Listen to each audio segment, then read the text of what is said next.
to Information Man Podcast.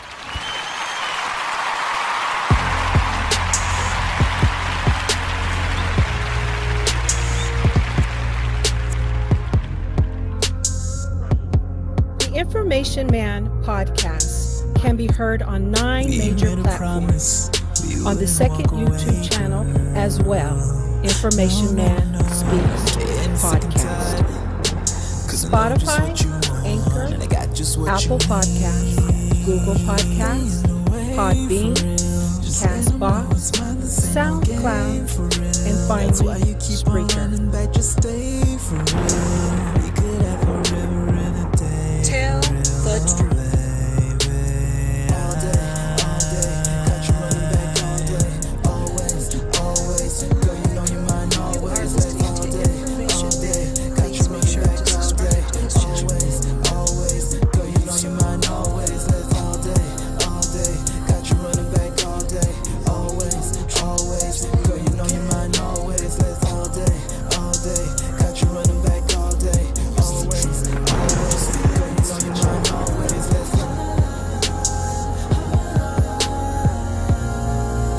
You are listening to Information Man Podcast.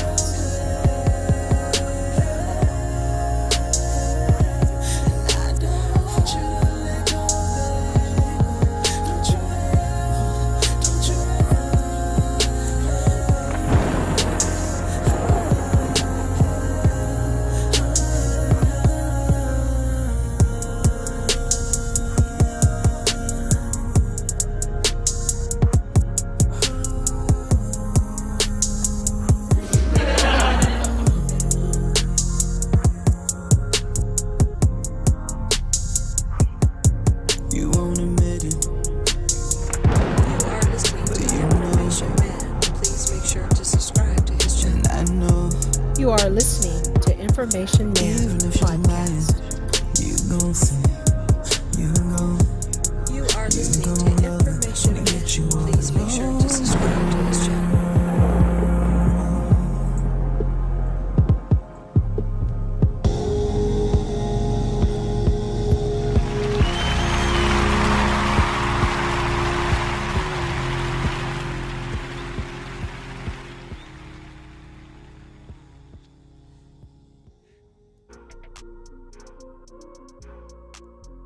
What's up, everybody? This is Information Man Speaks Podcast.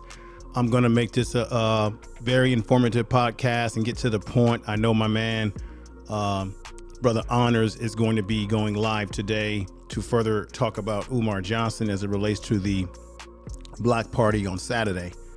But I wanted to get to this. I know other people have been talking about this and his appearance on the Fox Soul. I want to get into that right now because I have a different take on this than most people on these YouTube streets. A lot of people are focusing on sort of the battle of the sexes type stuff.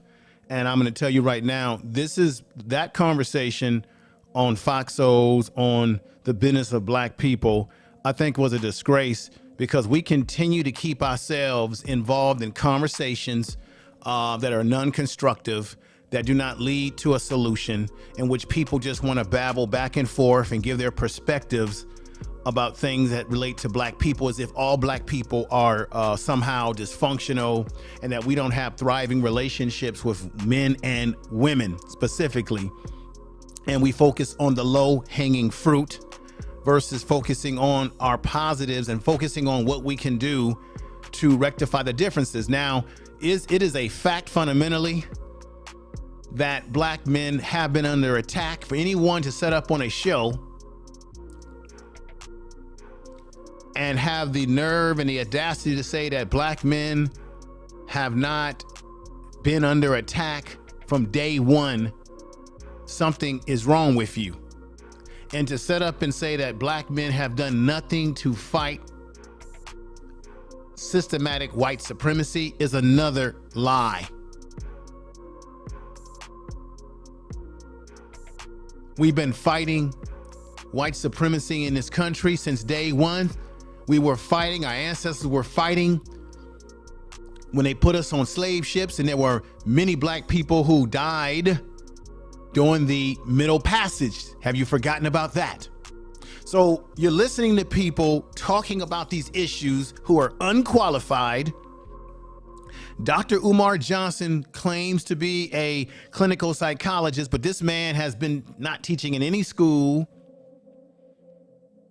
that you can name the school that he taught at, name the school that he was, most importantly, he was a principal of. We know in Philadelphia, he was let go from his service due to misdiagnosing children, allegedly. We know that his license has come under question. Some years back, he was under scrutiny over his license, whether he is truly a licensed clinical psychologist. This man is not licensed.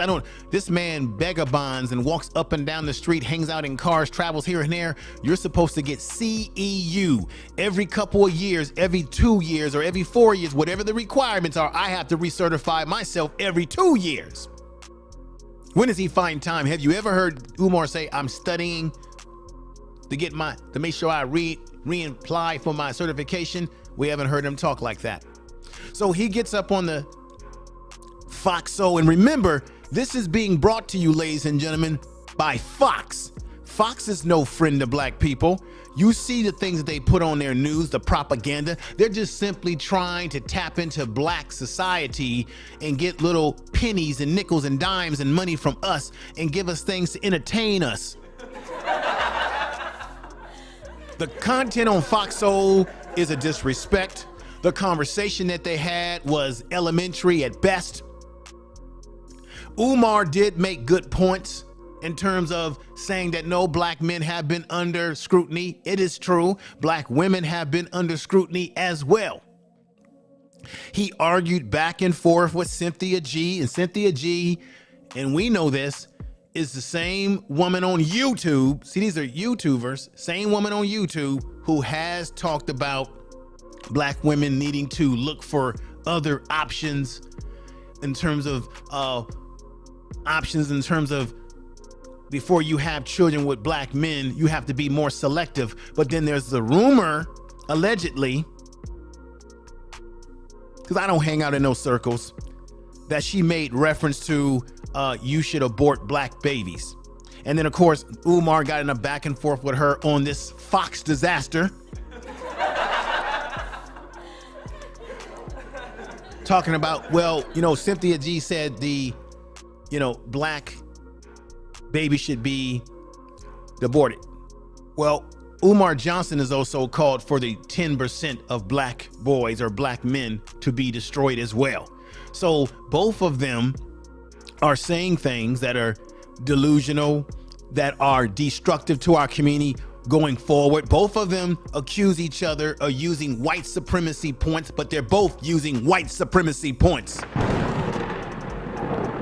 Umar calls for the eradication of 10%, that you got to take back these streets from them. Some of us gonna have to get up in their faces. This is things he's been saying. And then, of course, Cynthia G says her rhetoric, her ideology about what black women should do as it relates to black men. Both ideologies are destructive to the overall goal of black people. Both of it comes, what they did is they took all that garbage that you see on the YouTube streets and they put it on mainstream Foxo. All that garbage and G-jock junk that people talk about on YouTube as it relates to gender wars. Black people don't have no time for gender war because we're already under the gun in this society. We already have a bigger enemy to deal with other than fighting each other. And then bringing people on who are not qualified to talk about what they're talking about. Either one of them, Dr. Umar Johnson claims to be a clinical psychologist. The man has yet to recertify himself. He is not licensed still. Cynthia G claims to be a psychologist.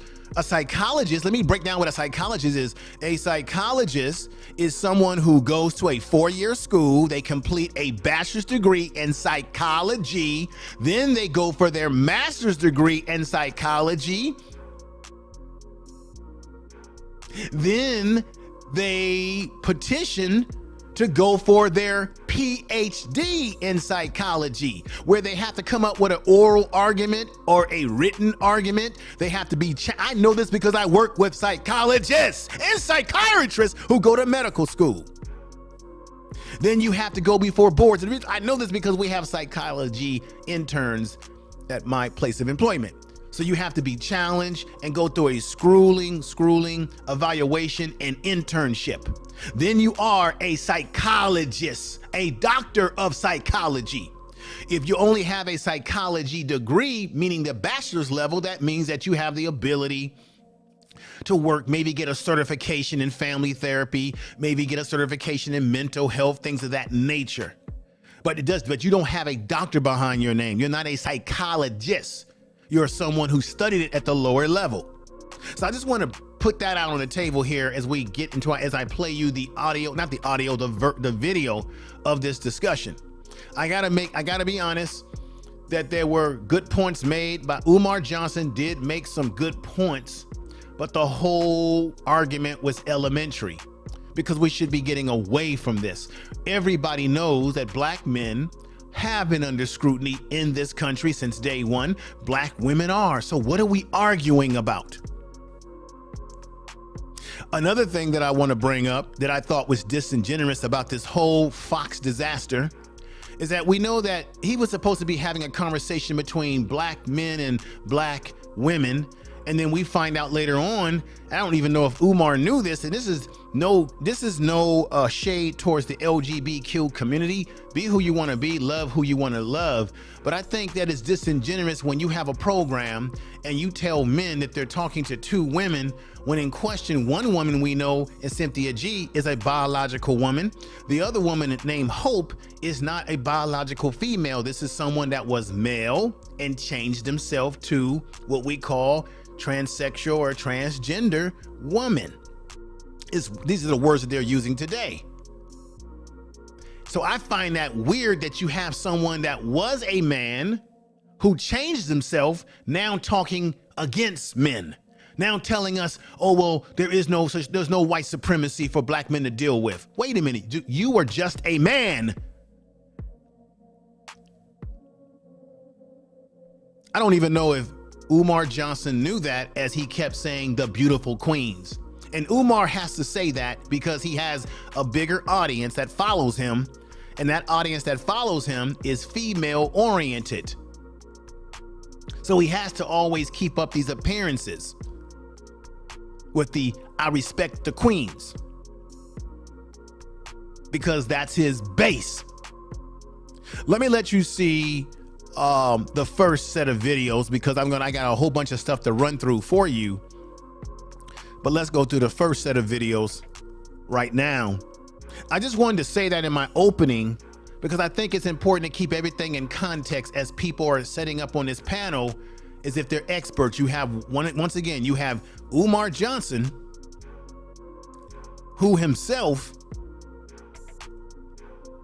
is not really certified, is not really a licensed therapist himself. This man has lost his license a long time ago.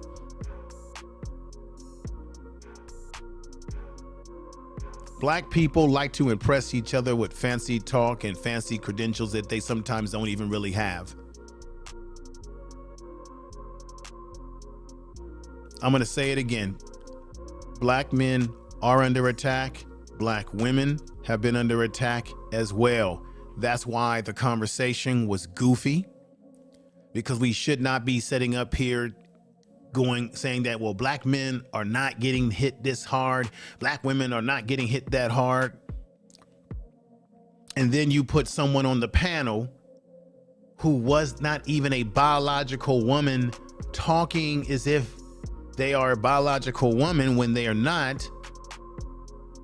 And that should have been made clear to the public. I'm only saying that because it's disingenuous, because you have someone that that's biased on both sides because they were a man themselves. Let me go ahead and show you. I know people may not like what I'm saying right now, or someone out there may not like, but I'm about telling the truth over here, and that's what it's about. Tell the truth. let me go ahead and give you the first video. And this is her name is Hope. This is a transgender woman that is called today, and she's speaking. But I tried to cut some of this video so that we could get more of what Umar is saying, a little bit of Cynthia G, and all these different folks. And at the end of the day, black people, we got to be loving on each other, not hating on each other. This whole gender war stuff is ridiculous. And you know what's even sadder is that other groups, other racial groups, they don't do this to each other, especially on social media. They're not doing it. And you're doing exactly what the enemy wants you to do. You're playing right into their hands, and they sit back and they say, honey, pop the popcorn. Let's let these Negroes fight each other.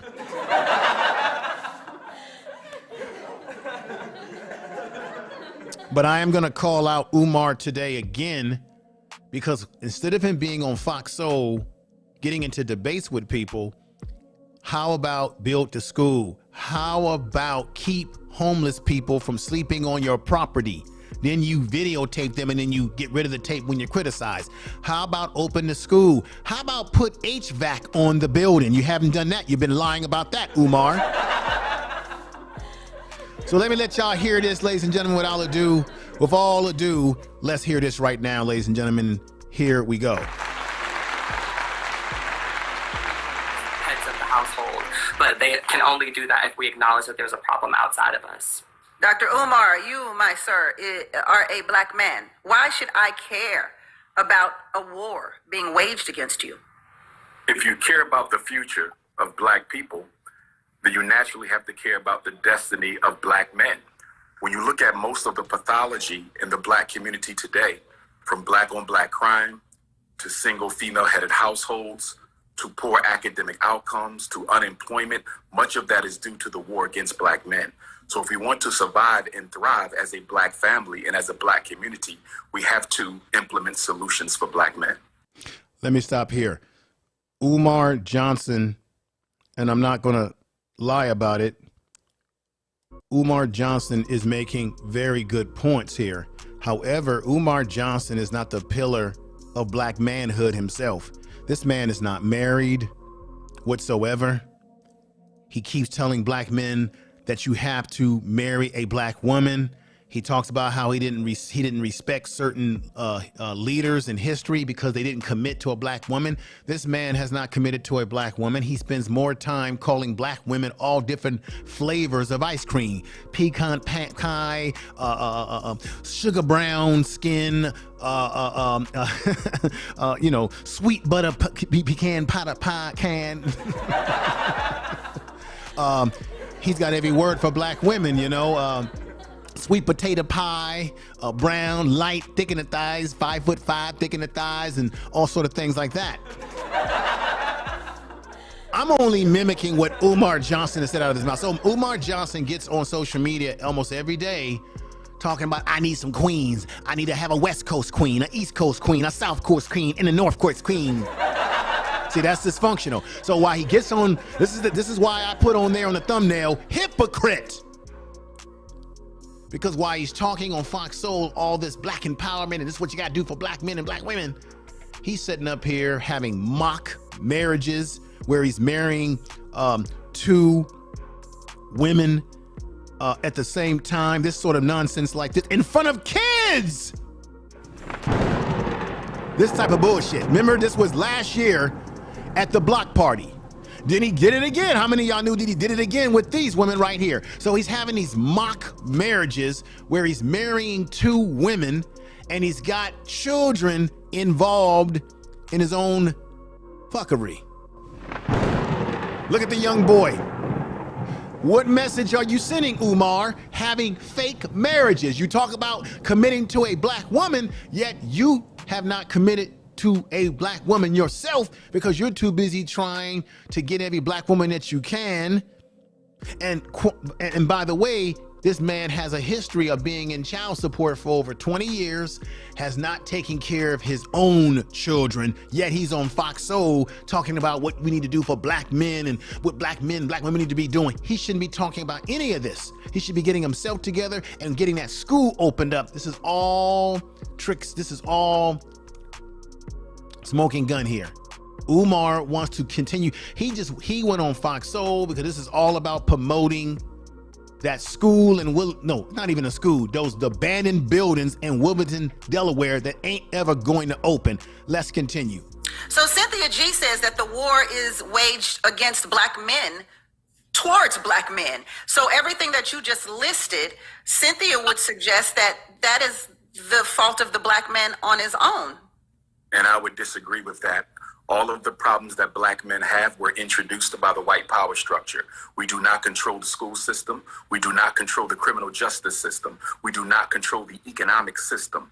All of the problems that we struggle from were introduced by the white power structure. Black on black crime is a byproduct. It is a second-hand influence of the white power structure against black men. Now, Umar Johnson is right about the white power structure. You get no argument or debate from me. But the problem is that Umar Johnson's able to wax poetically. He's able to say these things that are based in truth, but he doesn't even live up to it himself when it comes to being honest with black people about when this school is really going to open, the FDMG Academy, and being honest and transparent about how much money he has collected versus how much money he has. He is constantly being unaccountable to black people that have donated that money to him. And he's totally non-transparent and this is why, even though what he says is it's true in some aspects, I just can't stand to hear him talk like this because he's not living up to it himself. Stress, depression, fatherlessness, unemployment, miseducation, lack of economic opportunity. These are the ingredients that contribute to black on black crime. You cannot do an effective and accurate analysis of black on black crime until you first do an effective and accurate analysis of white on black crime. Cynthia G, you say what?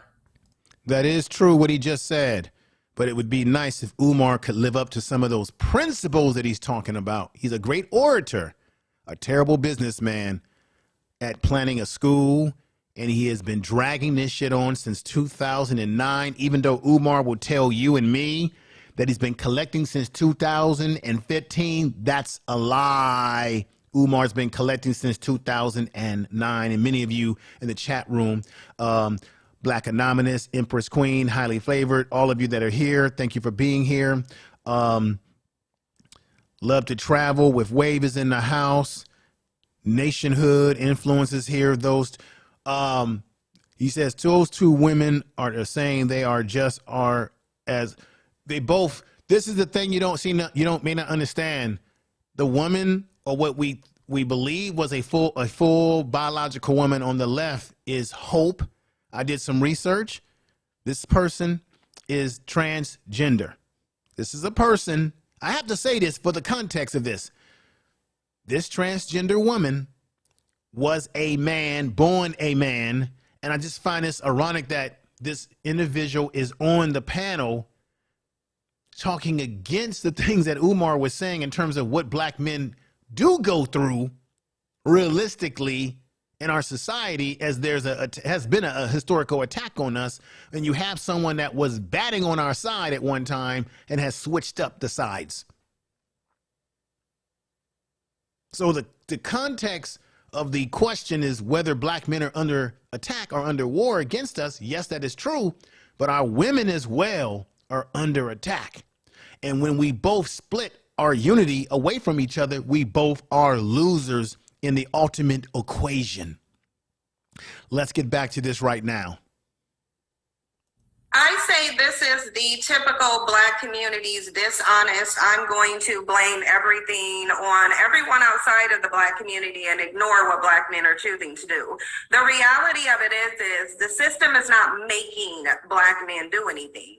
Whether black men have schools where they can send their boys to is up to them. Whether black men just choose to educate themselves so that they're qualified for positions that will give them the income they need to support their families, that is on black men. Nobody's forcing black men to walk away from their children. Nobody's forcing black men to murder black women every 5.5 hours. Nobody's forcing black men to abandon their children. publicly display how they don't like or care about their children. No one's forcing Black men to do anything. And I think it's a great disservice to pretend that someone is forcing Black men to do things rather than to put the accountability where it needs to be, which is Black men.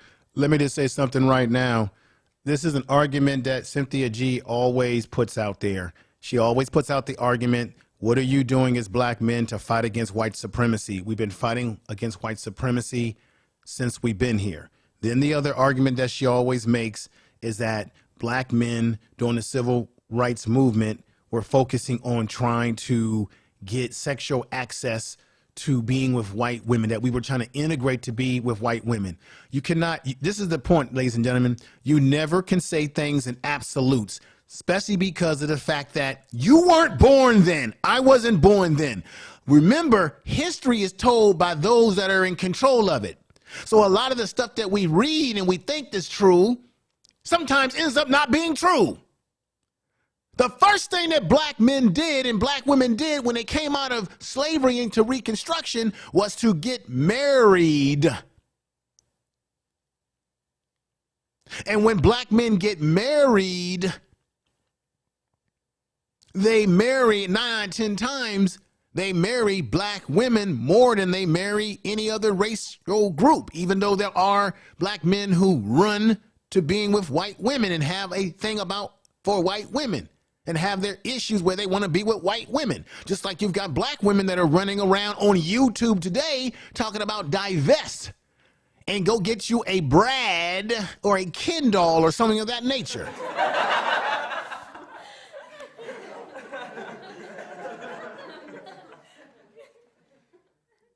The argument is always, well, this is what Black men were doing.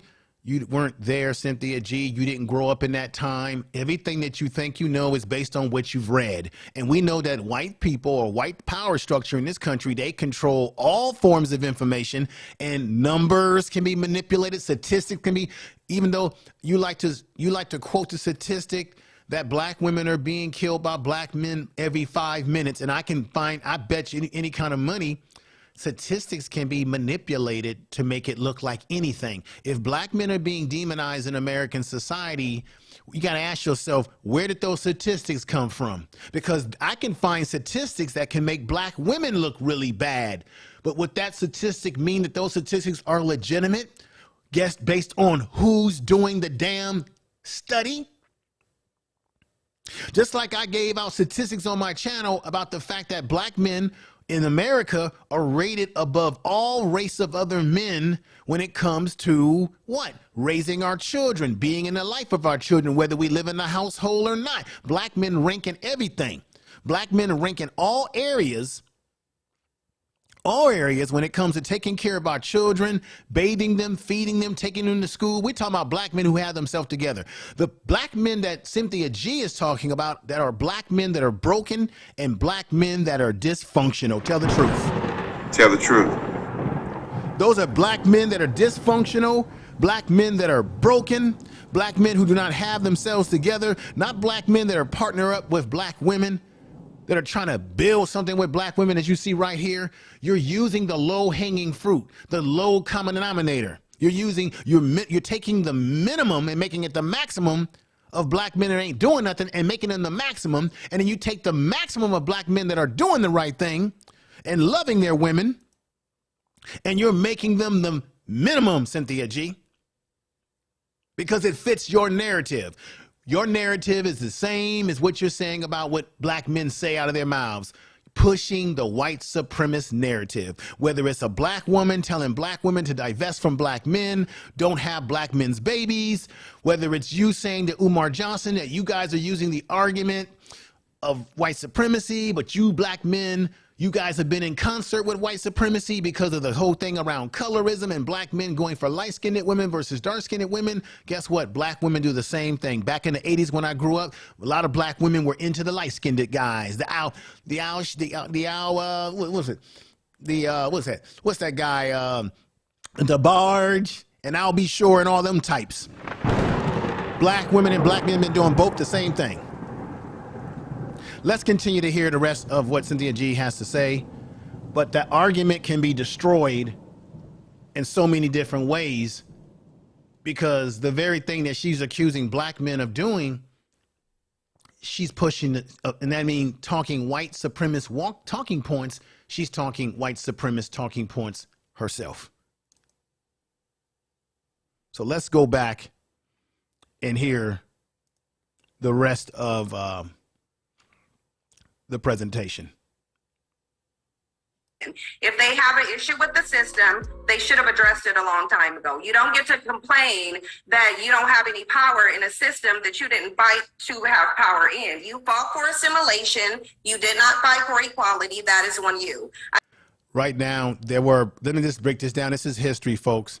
There were black people who did not agree with the civil rights movement in terms of moving black people from segregation into desegregation, because there were black people that knew that businesses were going to be destroyed. There were black men and black women that knew this was going to happen. Not everybody was riding with Dr. King. Not everybody was riding with this, with the notion of assimilating and going to black people's diners and going to white people's diners and white people's stores. Not every black person that lived in, this is what you call people making up, not understanding complete history. There were not all black men and not all black women and black men were cool with wanting to assimilate into white society. There were black people who said, no, we should stay separated. And even Dr. King admitted, before he passed away, before he was killed in this country, assassinated, he even admitted that he had took his people into a burning house. So there were, yes, she's right. There were those in the movement that seek to have acceptance into being able to go to J.C. Penney's and Sears. Then there were black people that weren't with it. So that's why you can't make that argument a blanket statement across the board. I know history too, and I've learned from the best. You cannot make that blanket statement because it wasn't all black people that were down with desegregation. How about you talk about those individuals, Cynthia G, that you don't talk about? They're not for it, never were for it, didn't want it.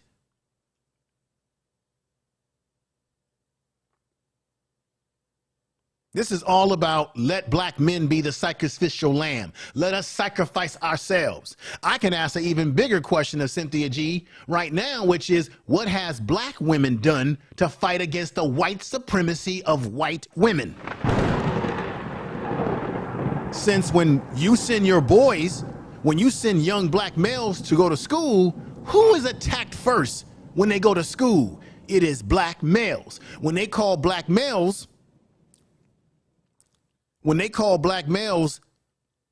hyperactive,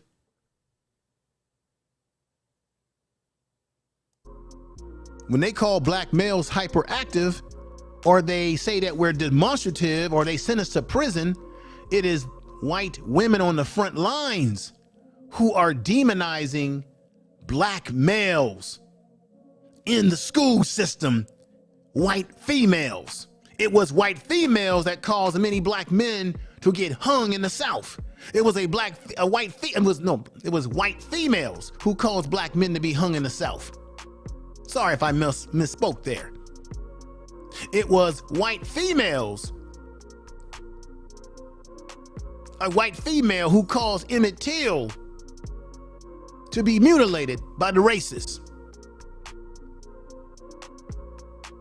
So a question I would say to the sisters out there, when have you took up arms, or took up a fight specifically against the white supremacy of the white woman? Because the argument can go both ways. We've got, as much as you can talk about black men, you've had black women who tried to emulate the looks and behavior of white women with blonding their hair, putting blue contacts in their eyes, just as much as black men did back in the day when black men would conk their hair. See, this is what I'm saying. We can't afford to go this, we can't afford to split each other. We both have been impacted by this society. Let's go back to this right now. I think we're making excuses at this point. Dwan? And I would like to say, Go ahead, Dr. Umar. briefly, that Lyndon Baines Johnson had commissioned a Kerner Commission. in 1967-68 to investigate the causes of the 1967 Red Hot Summer. As you know, there were more race riots across America in 1967 than any other year since 1919, led by Newark, New Jersey, and Detroit, Michigan. The Kerner Commission were experts in criminology, sociology, education, politics, and etc. They produced a book that is, I believe, at least 500 pages that details the reasons why those riots took place. And according to the president's own commission, the problems that exist in the black community were created by the white power structure, maintained by the white power structure, and enforced by the white power structure. So Cynthia G's position is totally inaccurate and has been refuted by expert testimony coming from the Kerner Commission itself. And I would also say, good sister, that Dr. Martin Luther King Jr. was assassinated. One of the reasons Dr. King was murdered is because the Kerner Commission was released, which would have gave Dr. King all the ammunition he needed to lead his breadbasket campaign. Even the white power structure admits that the problems black men face were introduced by the white power structure. And to go on. Let me stop right there. I know that Charles Jones had made some statements. Don't hide them. I don't have a problem with people expressing themselves. If they're getting nasty, that's one thing. But this is the thing. This is not about bashing women or bashing men, but it is true. Black women, just as much as black men, have done things to emulate the white power structure, whether it be hair styles, the contacts in the eyes, all of that. You know why?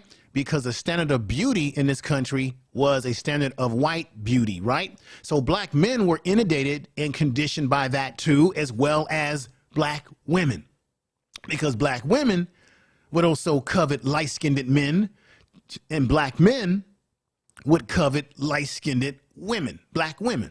And that's just a fact. And people don't want to deal with that reality. Now, Charles Jones, I've unblocked you. But I want to tell you right now, watch your language in the chat room. I know why Empress had to block you, and because you're using nasty language. Don't use nasty language in this chat room. You've got one more time. If you use nasty language, you can express yourself, but you don't need to use the nasty language. If you use nasty language, then Empress Goddess or whoever in there will have to block you then. The Queen, thank you for being here. We've got Keith Weston is in the house. Everybody who's come over, thank you for coming over. But let's go back to this. On top of that, to bring further evidence that Dr. Umar, what he's saying is right, we can go back to 1967 in South Central LA. There was one murder. Look it up. There was one murder in South Central LA in about an 18-month period between 1967 and 1968. Why? Because there was adequate resources. UCLA was bringing black people in for free. When it came down to it, jobs were plentiful. When black people were adequately resourced, you didn't see black men killing each other. So when we talk about, this thing that's going on, it's not that anyone is forcing black men to kill each other. That's not what nobody's saying. There's a cause and effect relationship between everything. And we're talking about having a full cause and effect, full-on viewpoint of what's going on. What's the cause? What's the effect? When you live in a violent society that murdered its way to make the country and goes around the world enforcing murder, what's going to happen in that country is similar to what's going to happen outside the country. So we got to look at that. And when we talk about black men killing each other, it's just a handful at the end of the day. When black men interact, 99.9. Let me stop that right there. I'm going to be honest with you all in the chat room. We got too many damn black men killing each other. I don't care if it's a handful. I don't care if it's 5, 10, 20. It's 5 too many. It's 10 too many. It's 22 damn many. We shouldn't be killing each other at all. However, because I believe in being a fair broker over here, the brother is right in this aspect. If you look at every black community in this country, the minute that they lost jobs, when you look at Detroit was a beautiful community. All the communities that black people moved to during the Great Migration to the north, whether it be Cleveland, Flint, Michigan, Detroit, where they were making cars, when black people had jobs and they could afford to buy a house and they could afford to take care of their families, You didn't have any of this nonsense going on. It's only until what? Whenever you take away jobs, you take away opportunity, education, training, right? Opportunity in a community, it breeds violence. It breeds violence. I'll tell you why this is true. A lot of times people want to stimulate this or stigmatize this on black people. Let me read this before I continue to go on because I'm showing copyrighted material. Warning, warning, warning by the FBI. Federal laws allow citizens to reproduce, distribute, or exhibit portions of copyright motion picture videotapes or video discs under certain circumstances without the authority of the copyright holder. This is called fair use, and it is allowed for the purpose of criticism, news reporting, teaching, and which does not infringe on the copyright under 17 USC 107. All right. All right there. So we gotta make this right. We gotta put this right exactly where it needs to be. And so, ladies and gentlemen, as I continue on with this presentation today, it has already been proven if you take white people and you put them in slums and you put them in an environment where they have no money, they have no way out, what happens in those white communities? They will begin to fight each other. They will begin to do harm to each other, and they will be ratchet. You know what? We already have that. You have white people who live in trailer parks who white society calls white trash. I can take you to a place in Baltimore where you have white ghettos. So when white people, so this shows you that this is not innate to black people. You can take any race of people, put them in a poor community where you put drugs in a community. Remember, they put drugs purposely in the black community. They purposely would have trains running through black communities where they would lead carts of guns. This happened in Oakland and many black cities and urban cities around this country. Whenever you have bad conditions, now people who live in close proximity to each other will harm each other. The white community harms each other. The Asian community harms each other. The Latino community harms each other. Every community harms each other in close proximity. I can tell you where I live at, you have Asian gangs. And guess who they prey upon? Other Asian people. That's a fact. So let's get this right out. See, they don't have the right people on Fox Soul breaking this down. Umar was breaking some things down, but it's hard to hear what he has to say when he's such a hypocrite. He's such a hypocrite, ladies and gentlemen. Tell the truth. Let's go back. 10% of the time, the interactions are positive or neutral. Well, then you don't have an argument for the system because the whole system isn't doing anything to you. It's just a handful of people, right? But I wish we could get out the 1960s and jump into 2022. I feel like this is also another way for black men to gaslight because they know they have done absolutely nothing. Even if you are... Okay, Cynthia G, what have you done personally to fight against white supremacy? As you so vigorously ask black men on YouTube what we have done to fight against white supremacy. My question to you, Cynthia G, and many of the sisters out there respectfully, what have you done to fight against white supremacy? What have you done? Because it's not just black men in this by ourselves.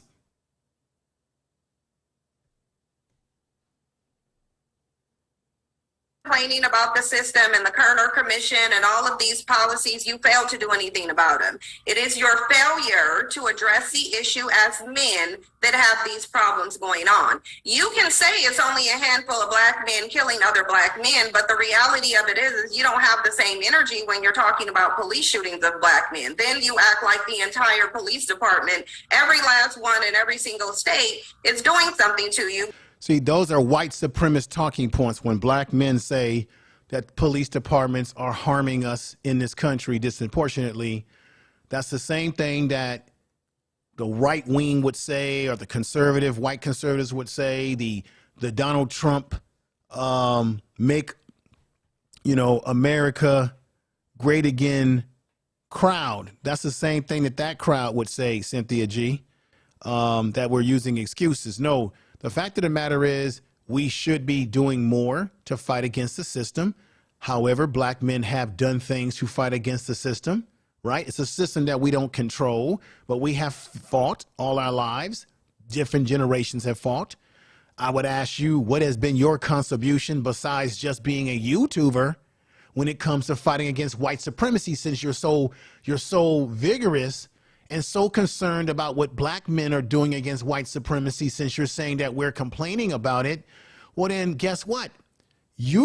What makes you think, Cynthia G, that you are isolated from white supremacy? And matter of fact, if I'm not mistaken, when you started on YouTube, Cynthia G, most of your content was about white supremacy. But all of a sudden you changed your content from talking about white supremacy to now talking about black men.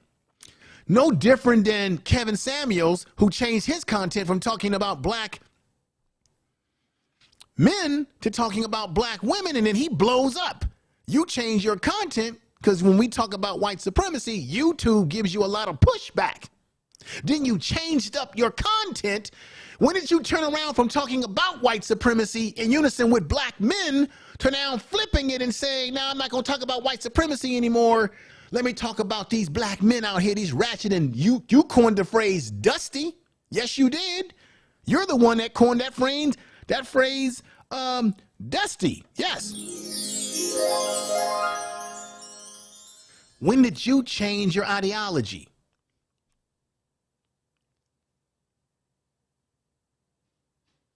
No, Cynthia G. We have been fighting white supremacy. We have taken our L's. We've had some wins and we've had a lot of L's. That is facts. Because we're going up against a system. Look, black men do not have a military in this country. We do not control the economics and all the things in this country that make this country go. This country is functioning off of our backs historically, but we don't control the institutions. That would mean that, and this is the reason why black women, I can tell you the same thing, that black women have not fought against the white supremacy of white women, because white women are lock, stock, and barrel in line with white men who are their men who control these institutions of power, which white women benefit from.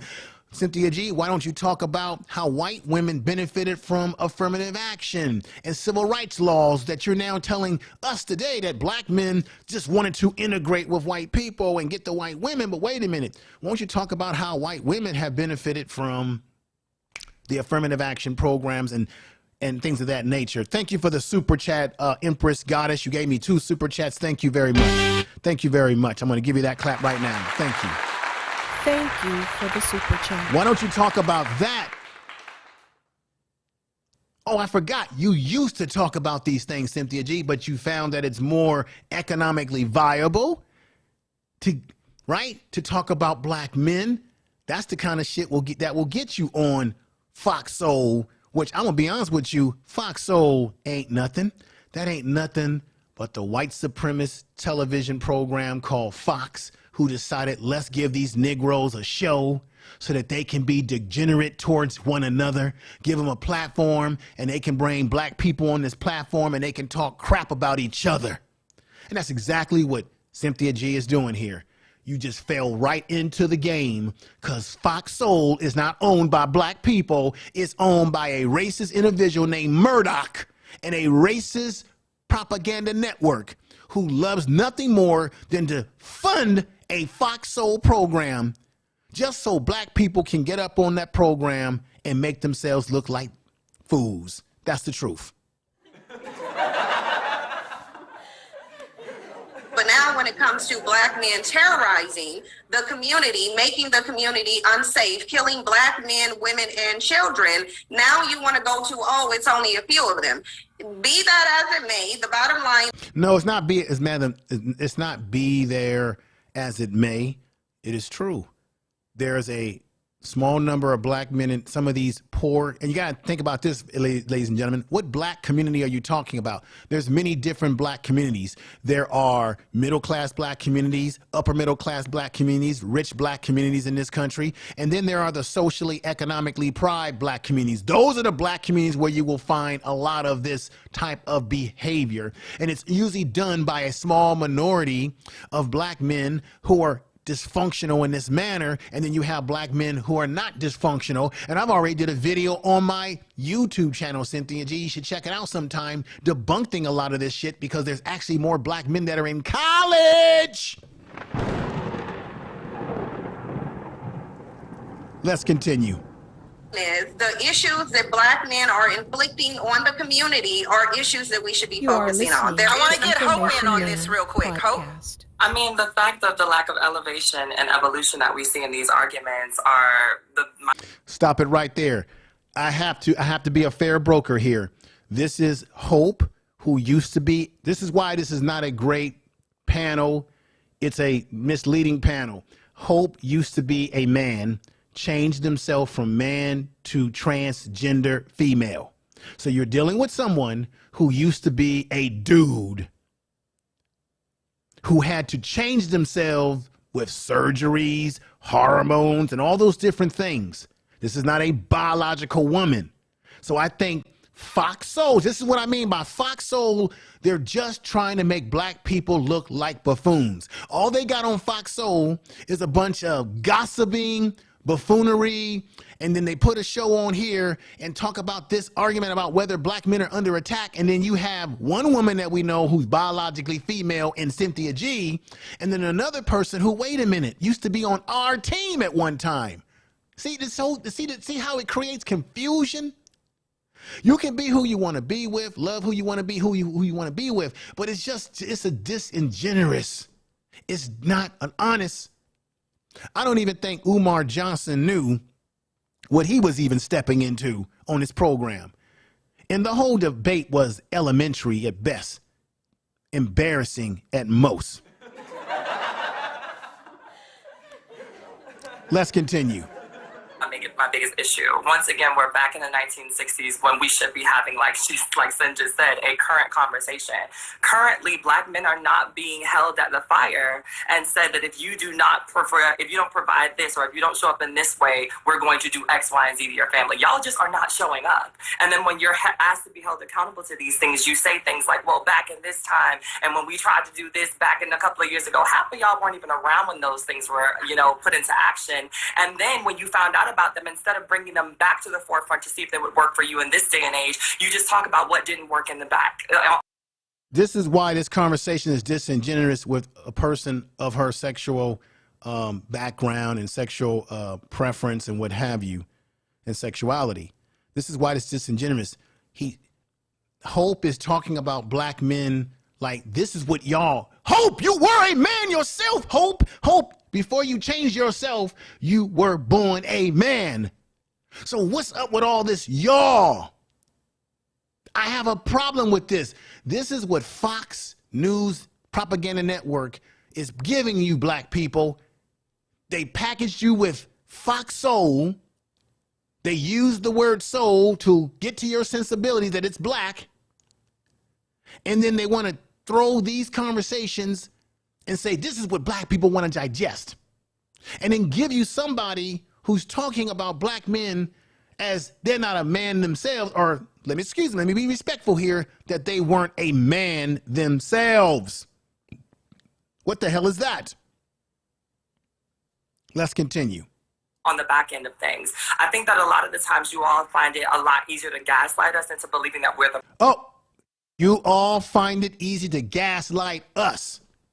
You were a man. You had to change yourself through surgeries, hormones. Women are born biological, God-given. Now you come on the panel and you want to separate yourself from something that's actually a part of you, which is you were born a biological man.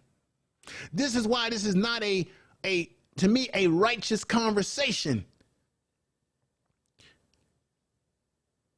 On all forms. It's not an honest conversation. The whole conversation was a gaslight conversation. Problem so that you can have more time to figure out what the solution is, but that's not the solution anymore. We figured out that doesn't work, and you trying to buy time in the system is not going to help anybody, and especially not the black communities that you say that you love. Before we go to break, hold that thought, Dwan. Before we go to break, I do want to take up for my black brothers here. The CDC reports that black men show up to their families more than any other race in this country. Black men are taking their children to school. Black men are playing sports and doing outside extracurricular activities with their children more than white men, more than Asian Americans, more than any other ethnicity in this country. But we'll continue to talk about the war being waged against black men when we return on Business of Being Black with Tammi Mac on Fox Soul. We'll be back. Welcome back to Business of Being Black with Tammi Mac. I am Tammi Mac, and the business of being black today are black men. Is there a war being waged against black men? First of all, I want to see where you all stand, just by a yes or no. Dr. Umar, is there? Yes or no? Absolutely, yes. Hope, is there? No. Duan? Absolutely, yes. Cynthia G, where are you on this? The only war is the war that black men are waging against the black community. So is that a yes or no? Yes, there is. Duan, if there is a war, Cynthia G says that the only war that exists is the war that black men are raging against the black community. Now, the truth of the matter is there are black men out there that are doing negative things within the black community, but those black men do not represent all black men. And I've said this before, and this is a problem that we have as a people, is that we take the minimum, we make it the maximum, we take the maximum, and we minimize it. So if there's a lot of black men doing the right thing, like raising their kids, we'll just say, well, okay, that's not a lot of black men, that's just that black man. And then we'll fixate on black men who are doing all the nasty things, and we'll say that those black men represent the real black man, which is a black man that's decrepit, a black man who's ratchet, who doesn't take care of his kids, who don't spend any time with his family, who doesn't show any romanticism with his woman while going out to dinner, you know, or having a glass of wine or something of that nature. We will try to make it seem like black men don't have chivalry. We don't date our women, love our women, and what have you. So we replace the negative elements of black men that are doing the wrong thing, and we make them the larger face of all black men. And this is why this is an argument that's goofy, okay? That's silly, is that Cynthia G and everybody on the panel, you know, we don't know all black men in the world. You don't know all black women. So unless you are God and you have a crystal ball and you can see everything that's happening in black society, negative or positive, you can only speak in generalities, not based in complete fact. Okay? And that is the damn truth. Tell the truth. Tell the truth. You are listening to Information Man Podcast. Raging against black men. Do black men have allies? No.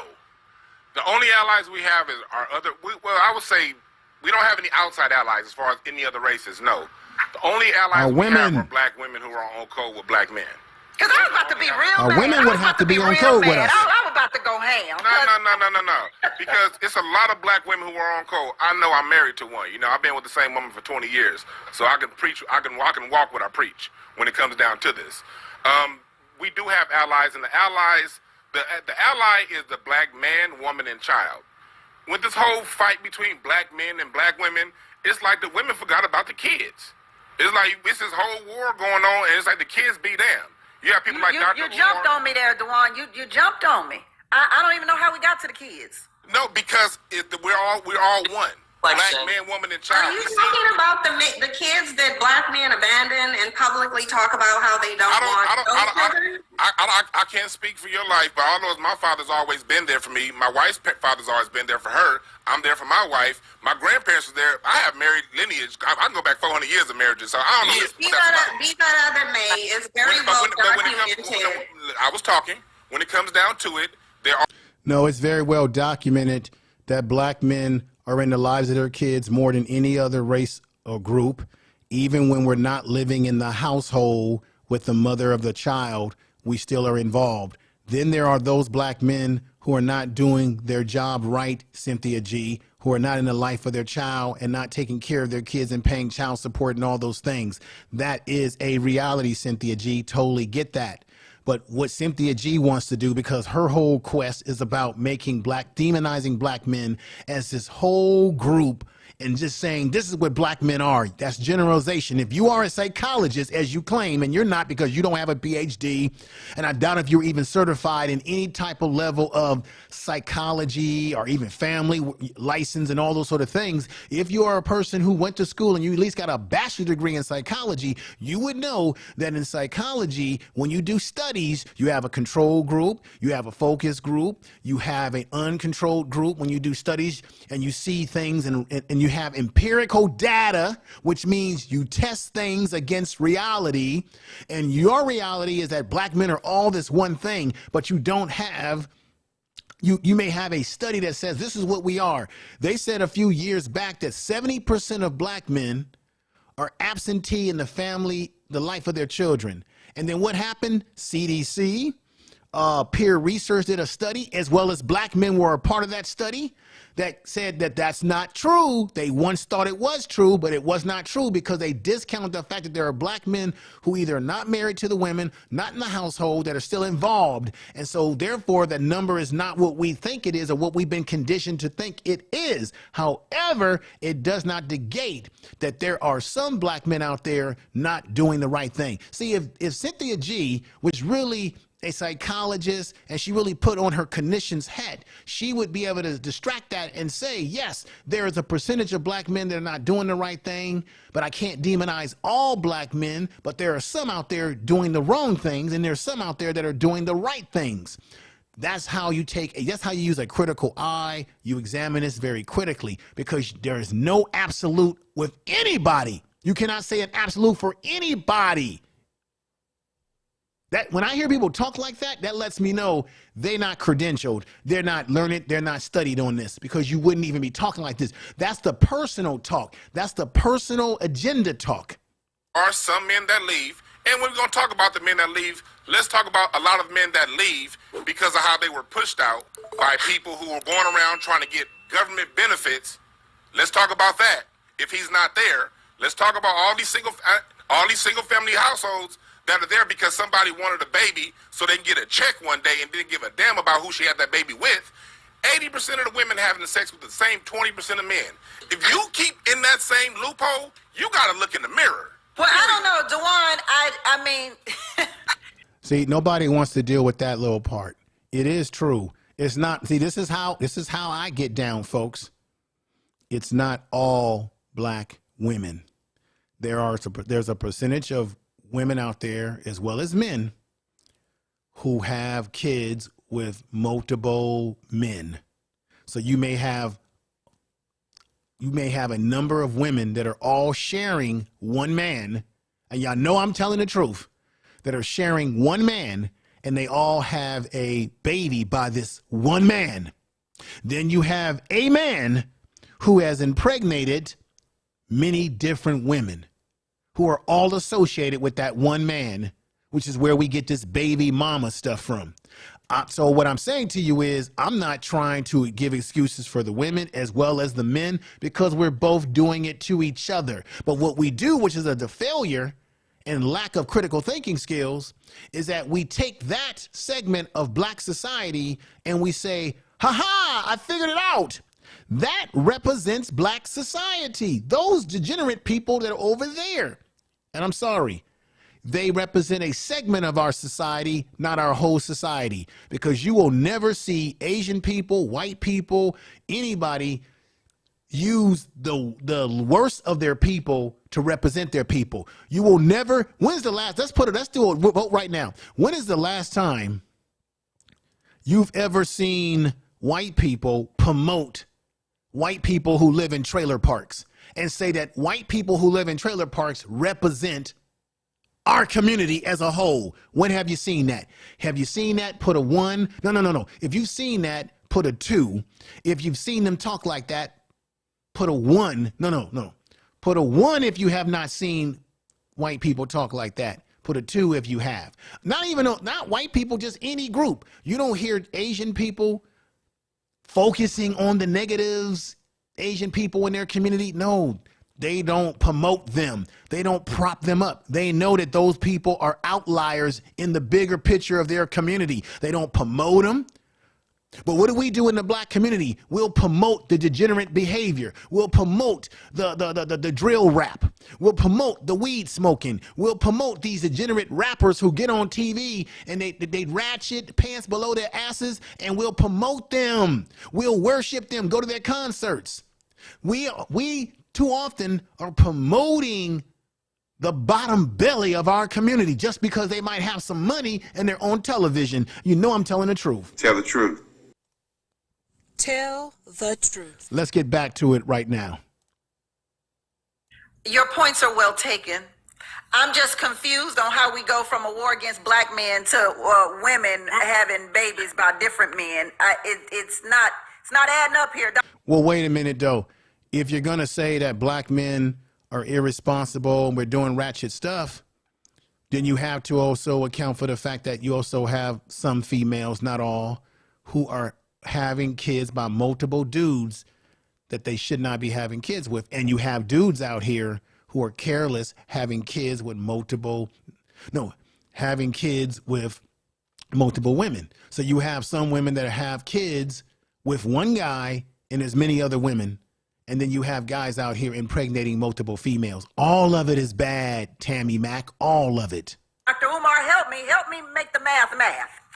Well, there's a couple things. Number one, we have to make sure that we conduct a systems analysis and an institutional assessment.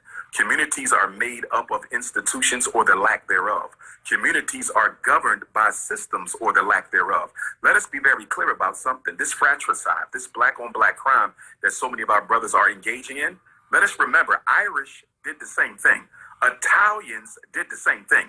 European Jews did the same thing. And in the 1930s and 1940s, the United States government decided to upgrade them to white status, and in so doing, gave the Italians control of the fire departments in the black community, gave the Irish control of the police departments in the black community, and gave the European Jewish immigrants control of the civil service municipal jobs that they still control in many city centers today. The point that I'm making, Tammy, is that America gave Southern European immigrants an economic stimulus package. Before they gave that economic stimulus package to Jews, Irish, and Italians, they were doing the exact same thing black men are doing today, selling drugs, breaking the law, running in gangs, killing one another. But the government intervened and aided them. The reason black male pathology is still going on 30, 40, 50 years later is there has been no resolution, there have been no solutions, and there have been no governmental intervention. With that being said, I'm not waiting on the government to solve the problems of black men. We as black men have to unite, come together, organize, and solve our own problems. Just because we can admit that the government introduced pathology into the black community, we can still take full responsibility for ending it ourselves. Now, Umar, whether you care for Umar or not, I believe in being an honest broker here.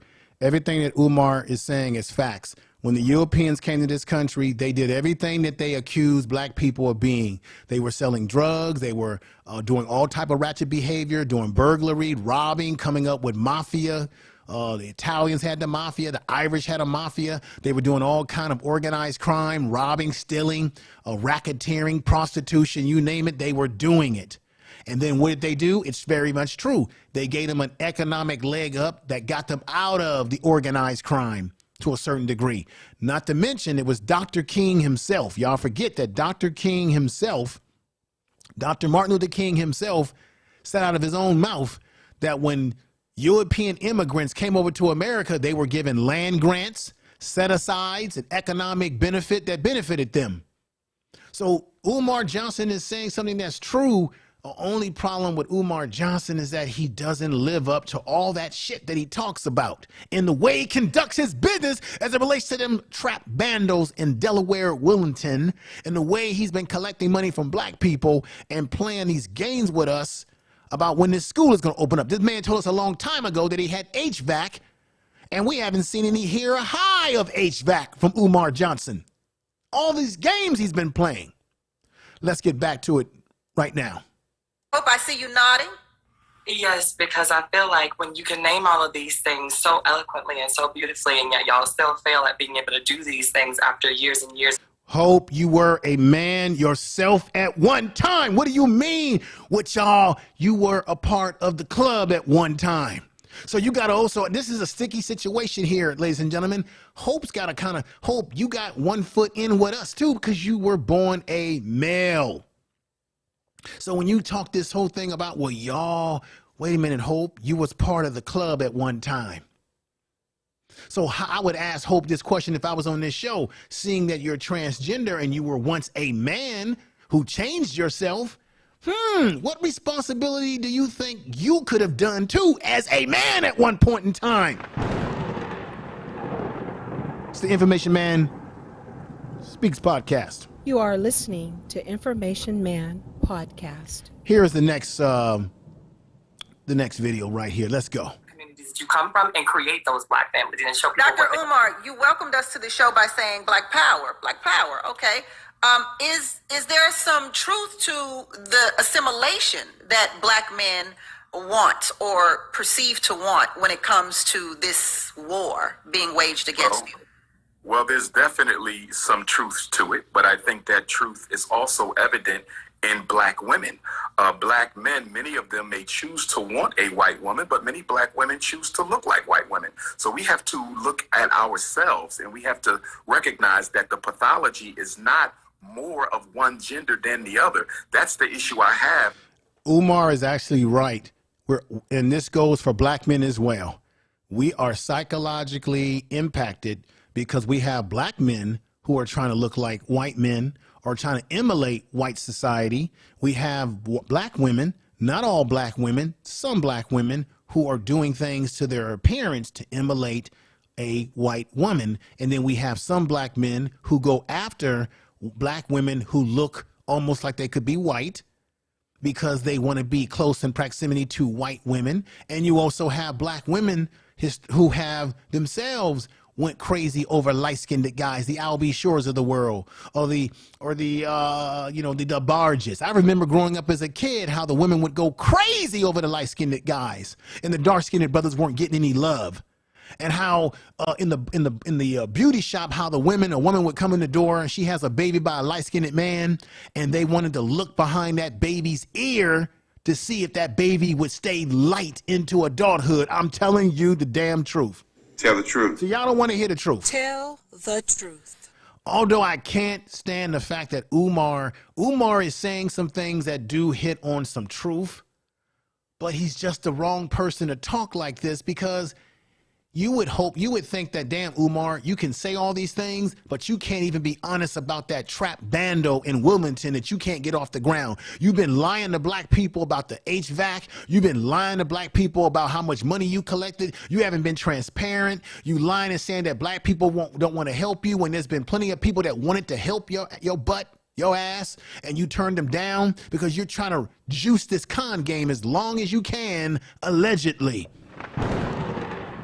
With conversations that seek to see who is more at fault, the black man or the black woman. It's not about who's more at fault. We rise together or we will perish together. The black man cannot survive without his woman, and the black woman cannot survive without her man. And the issue that I take with my two sisters' narrative. He's right. We both can't survive without each other. But the problem with Umar is he's got this appetite for the vanilla fudge and the chocolate and the vanilla honey and the cookies and all of that. How he puts black women in this colorism category when he's talking about black women, and it's always sexual in nature the way he talks about black women. So that's why I'm saying he's the wrong person to be talking about this. Is I hear a lot of criticism. I hear a lot of condemnation, but I don't hear any empowerment. I don't hear any solutions coming from either one of them. It appears as if that there is a hatred towards black men by those sisters. Even when they said, why are we going back to 1960? Let's stay in 2020. Let me read this real quick. I think I need to read some chats, and let me go here and do this right now.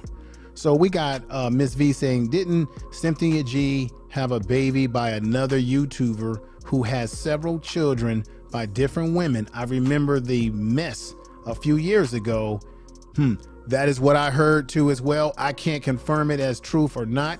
It's what I heard people saying. I never saw the evidence of it personally, but it would be ironic if that was the case, since he would fit into the narrative that I talked about how you have sometimes some women who will have a child by a man who's got multiple kids by different women. And that any man that does that is a man who is not a man. See, I don't hold any punches here. Let me read here. Black Anonymous said this, and peace to you, Black Anonymous, and everybody in the chat room. I appreciate you all for being here. Black Anonymous said this: that is the trouble with Umar. He says things that make sense, but with all the issues Umar has, he isn't the one to be the messenger. Right, he's the wrong messenger. So I'm saying that Umar does make, he does make some sense sometimes, just like a clock can be right once a day. All right, here we go. That is so immature and irresponsible of a statement. As a psychologist, when a client comes into my office, the first thing I perform is a history on their depression. A history. First of all, wait a minute. Let's stop the bullshit. Let's stop the cap. Let's stop the cap, Umar. First of all, you all know this as much as I know this. Umar Johnson doesn't have an office. He keeps talking about, well, when a client comes into my office, what office? Every time you see Umar, he's either in a car, he's in his mama's closet. And I know it for a fact because I see it. He's in a car, he's in some damn motel, hotel, motel hell. Or he's walking down some unknown street. Let's do a test. Anybody in the chat room, have you ever witnessed on video Dr. Umar Johnson in an office? He don't even have to be talking to his clients because you don't want that being on video anyway. But have you ever seen Umar Johnson in an office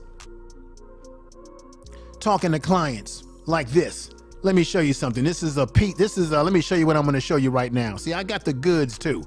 Let me show you something. This is somebody worked on this for Umar to try to give Umar a illustration of what the FDMG school in Wilmington, Delaware, those abandoned buildings could be if he only dreamed right and only got with the right people. But check this out right here.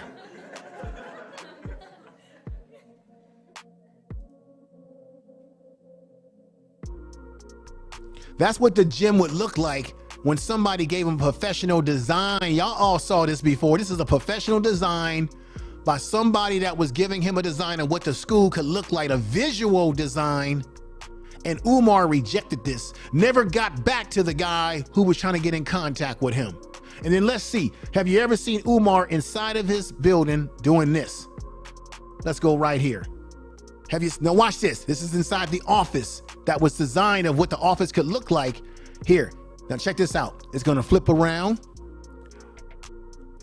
And have you ever seen Umar in an office like this, looking like a professional? Look over there. Look at the animated character of a black person in the office. And then that go Brother Honors right there. Now look, have you ever seen Umar in his office like that right there? Hell no, you haven't. No, you haven't seen him on no table, and no seat, on no computer, no nothing. No, you have not seen Umar doing any of this type of stuff. Let's go back to it right now. When you go see the medical doctor, he performs a history. When you go buy a home, they perform a history. When you go purchase an automobile, they perform a history on that automobile. But when we talk about the problems that affect black males, we're supposed to look at it in a vacuum. We're not supposed to put it in a historical context. And with that being said, the language and the narrative that's coming out of the mouth of these two beautiful black women is one that I think the white power structure would endorse, because it totally absolves them of any responsibility for the hell black men catch in this country. Cynthia G, you did say, why are we going all the way back to 1960? There is some truth to history when it comes to evaluating anything or anyone. So what do you say to that? Hold that thought, because I only got about 30 seconds here, so I don't want you to get into it, because I know you're going to get into it good, sis, and then have to come right back out of it, you understand? So just make sure you understand the question at hand, which is about a person's history, in this particular case, black men's history in America, and why it doesn't matter when it comes to the war being waged against them. We'll talk about that and more when we return on The Business of Being Black with Tammi Mac on Fox Soul. Oh, we'll be back. Welcome back to Business of Being Black with Tammi Mac. I am Tammi Mac, and the business of being black today is black men. Is there a war being waged against them? We left off with Dr. Umar talking about how history matters when it comes to the contextual matters of black men having wars waged against them, a war waged against them. So, Cynthia G, what do you say to historical context? I say we should go to the historical context, because what I have not heard from Dr. Umar Johnson, or I think his name is Dwayne, is what I have not heard, as they're mentioning all of the things that was done to them. I haven't heard what you did in response to it. So I would like to know, what did you do in response in history, other than go to the Supreme Court and petition to have access to the men's women that you're complaining and accusing of disenfranchising you? See, because in the 1960s, what black men were really doing, and it's been documented, many civil rights leaders have admitted to it, what black men were doing is chasing the white man's woman, trying to so-called stick it to. Once again, she speaks in absolutes. Were there black men who probably were chasing white women? Yes. Were there black men who were more concerned about integrating with white society? Yes. But then there were black people and there were black women and black men who did not agree with desegregation because they knew that it would be the end of black businesses. So it's funny how Cynthia G doesn't want to also mention that there were black men and black women who weren't down with this whole immigration thing, that there were black men that weren't trying to chase after white putain, right? It's funny how she won't talk about that, but she says, well, you know, everybody, it's like as if she knows everybody in the civil rights movement intimately. They were all chasing after. So the civil rights movement was all about black men trying to chase after white women. It wasn't about the fact that we had Board versus Brown of education because we weren't allowed to go to colleges. It wasn't about any of these laws like getting rid of Jim Crow laws and black code laws. That civil rights didn't have anything to do with making sure that we have rights like any other person in this country that had to be recognized. The civil rights movement was much more than just chasing after white women. Now, maybe there were individual Cynthia G within the movement who sought to chase after white women. I'll give you that. But overall, that is not what civil rights movement was, because you tend to forget that civil rights wasn't just about black men, but also included black women. And black women were able to use the civil rights movement to also battle for some of their rights as women. You were able to use some of that blueprint from the civil rights movement to further push your movement as women to get the rights that you also deserve that you weren't getting from men. See, it's funny how she doesn't want to mention that little detail. Him by way of going to their women. What you should have been doing is trying to get liberation for yourself. What you should have been trying to do is get that foot off your neck. But see, the foot is not on your neck, and the only time you recognize it being on your neck is when you want to get away with doing something that you think white men are getting away with doing. Because let's just be real. Whenever we hear about this war against black men, it's usually being brought up when there's a black man like R. Kelly, Bill Cosby. We see Trey Songz going through it. First of all, I did videos on that. I believe all men are guilty.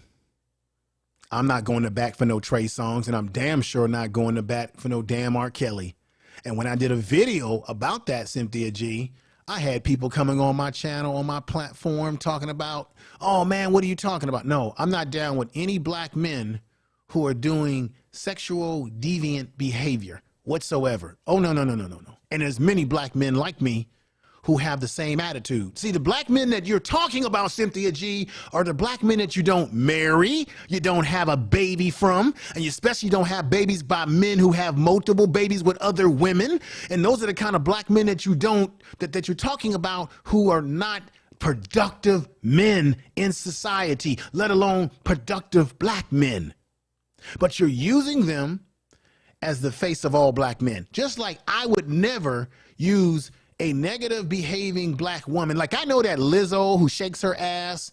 I know that people like Megan Thee Stallion, I know that they don't represent all black women. That all black women are not going to Lakers games and letting it all hang out. See, so I would never just put black women in a bag and say, this is what black women are. There are many different types of black women. Some that you stay away from, some that you embrace, just like black men. Some that you stay away from and some that you embrace. But let's continue hearing. Aries spheres when they engage in some degeneracy, and then they're getting the consequence. And I've already did a video about Arian Spears. I got on Arian Spears' ass as well as Tiffany Haddish. Don't like anything that they're doing. Let's get back to it. For it. And black men think that because they perceive white men to be getting away with crimes, they want to be able to get away with crimes. No, it's true. We do perceive that white men do get away with crimes. And I don't know how many black men see it as because they want to be able to get away with what white men get away with, as in the fact that we see that there's an injustice. Now, I know this even better than Cynthia G because I work with guys who are incarcerated. I see the numbers and the data, and it is true overwhelmingly. She's not going to tell you this, folks, because she doesn't have the data or she doesn't have the experience that I have. She's not going to tell you this, that a majority of white men that are incarcerated because they've done things against their family. White men lead in domestic violence against their children. They lead in domestic violence towards their women, even though I know black women are now saying that every 5 minutes that a black man is harming a black woman. And if that statistic is true, I do not condone that at all. I don't agree. I don't like that. It shouldn't be happening. But I can also show you that white men are going to jail for a lot of domestic crimes, a lot of horrible type crimes towards their own families, and they're in prison and they're doing ratchet stuff, but they're getting less time than black men who did less crimes. I see it every day. She doesn't know that.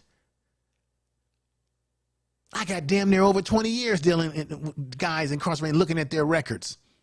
There are more white men doing crazier things than black men and getting less time for doing worse crimes. You got a black man who might have done a crime like he might have had, he might have had marijuana or some kind of drug on him. Look at all the black men that are still in prison right now for marijuana possession, but you got white boys in Colorado and white boys in Oregon and white boys in America getting rich off of marijuana while they're still in prison because they legalized it.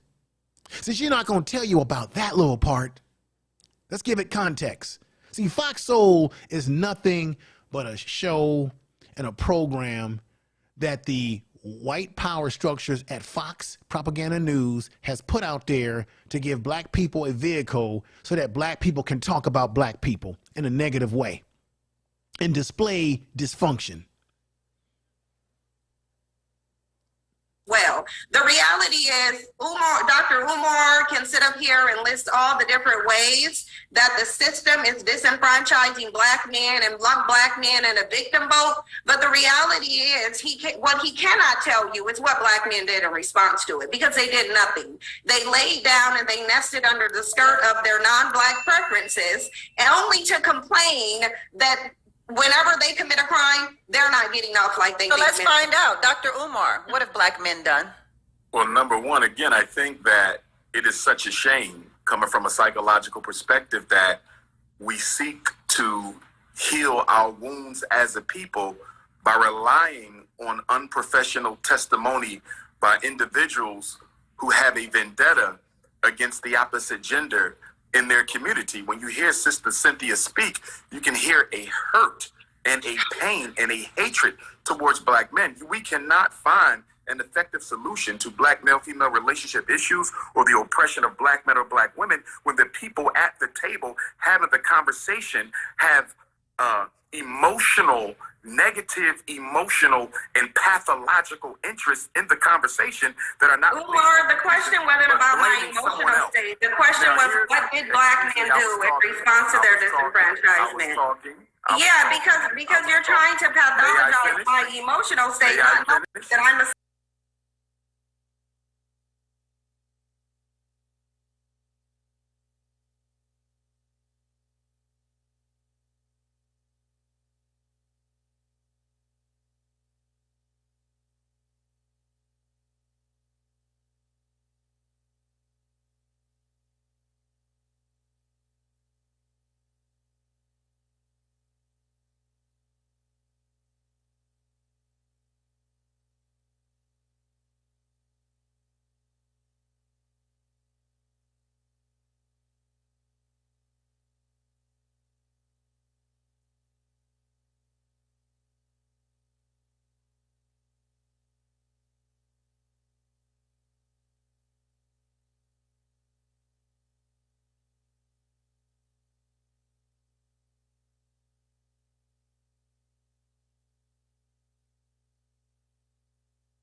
marriages too. But what you're not doing is telling us what black men did. I believe he'll get there, Dr. Umar. May I finish? Dr. Umar.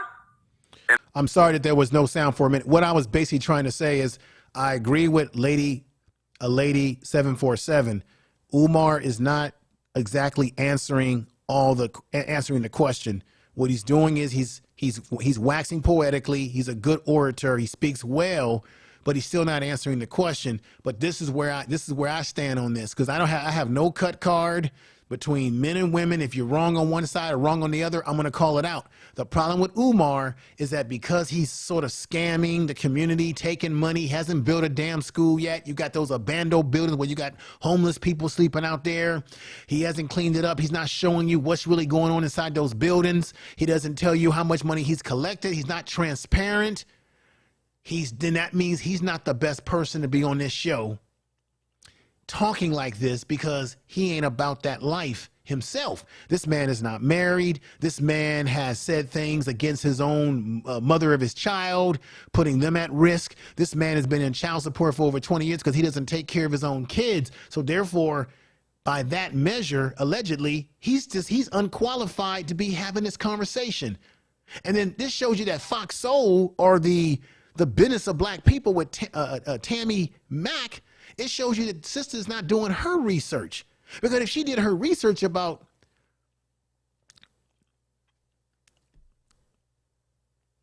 Umar Johnson, she would know that he may not be the best person for me to be bringing on this show. He's got some baggage. Let's continue. Now, end it quickly, Sister Tammy. According to Mrs. Cynthia G, Dr. King was assassinated because he was doing nothing. Malcolm X was assassinated because he was doing nothing. Medgar Evers was assassinated because he was doing nothing. Fred Hampton was assassinated because he was doing nothing. That narrative that Umar is right. All those men that he just named, they were doing something. And this is where I'm going to disagree with Cynthia G as she tries to cut down on that. Black men have done nothing to fight back against systemic oppression, not only against ourselves, but against our women, our children, our elders, and our community. Is absolutely ridiculous. The cemetery is filled with black men, names we know and names we don't know, who gave their life for the freedom, liberation, and emancipation of African people. How can you disrespect the history of so many black men, past and present, who continue to fight? I'm sitting in a school right now that we built with all black money. 4 buildings that we're going to educate black men in. It's not easy to solve our problems because there's always black people in your very same community who's fighting against what you're trying to do to help it. But in addition to that, the white power structure is always waving its wand of oppression to try to sabotage anything we do. I think that the analysis of our women is too overly simplistic, and in being such, it is dishonest. They've done so much. You've only listed names and not accomplishments, though. Where Cynthia G is not being an honest broker. Everybody knows what those individuals did. If you do not know, go look it up. It's history. When he says Malcolm X, when he says Dr. Martin Luther King, when he names Fred Hampton, everybody knows that these men are not just names, that they actually were out there on the streets, on the pavement, fighting against the power structures, fighting for justice and equality and freedom for their people. So that's why when Cynthia G said that, that's disingenuous. The reason why she said that, because she couldn't defuse the argument that Umar made, because those individuals that he just named are facts. They are factual figures in history who did do something. But the problem is that they didn't. The problem is that Cynthia G wants black men to sacrifice themselves to give her the life that she wants, that she feels that she deserves. So make us be the sacrificial lamb for you, when the fact of the matter is, I can say this, and I said it before and earlier in this podcast, I asked the same question of black women. What have you done to fight against the white supremacy of white women? Since Cynthia G is framing this in what have black men done against white men, I can say the same thing for black women. What have you done specifically to fight against the white supremacy of white women, who are the main ones who demonize black boys and girls in school? They're the ones, when you take them to school, that are demonizing black kids. Where do you think black men first get demonized in our society and our black girls? in school by white teachers, particularly white female teachers, who will define a black male as hyperactive, as learning disabled, all those different things. So that's the question that I would put to Cynthia. What has she done? I highly doubt that she has done anything personally herself to fight against the white supremacy of white. And I bring that up because once upon a time, Cynthia G, as I said earlier in this podcast, she used to go hard into white supremacy. Then she switched it around into let's talk about black men. See, some of y'all don't remember that. She was talking about white supremacy. That was her content before. Why did she switch up? Why did she switch up? Let's go on. Some accomplishments. Okay, when it comes down to it, what have black men done since the 60s? We've turned around and we're still inventing things. We still open up businesses. Here in LA, you got black businesses all around town. It's just that when we open these businesses up, you have a city that black businesses suddenly catch on fire. You have issues when it comes down to what's going on right now with one of my cousins and these abatement laws. That's true, ladies and gentlemen. That is a fact, what he was saying about LA and those abatement laws. I have to be honest about that. All right, let's go to the next video clip of the show. Here we go.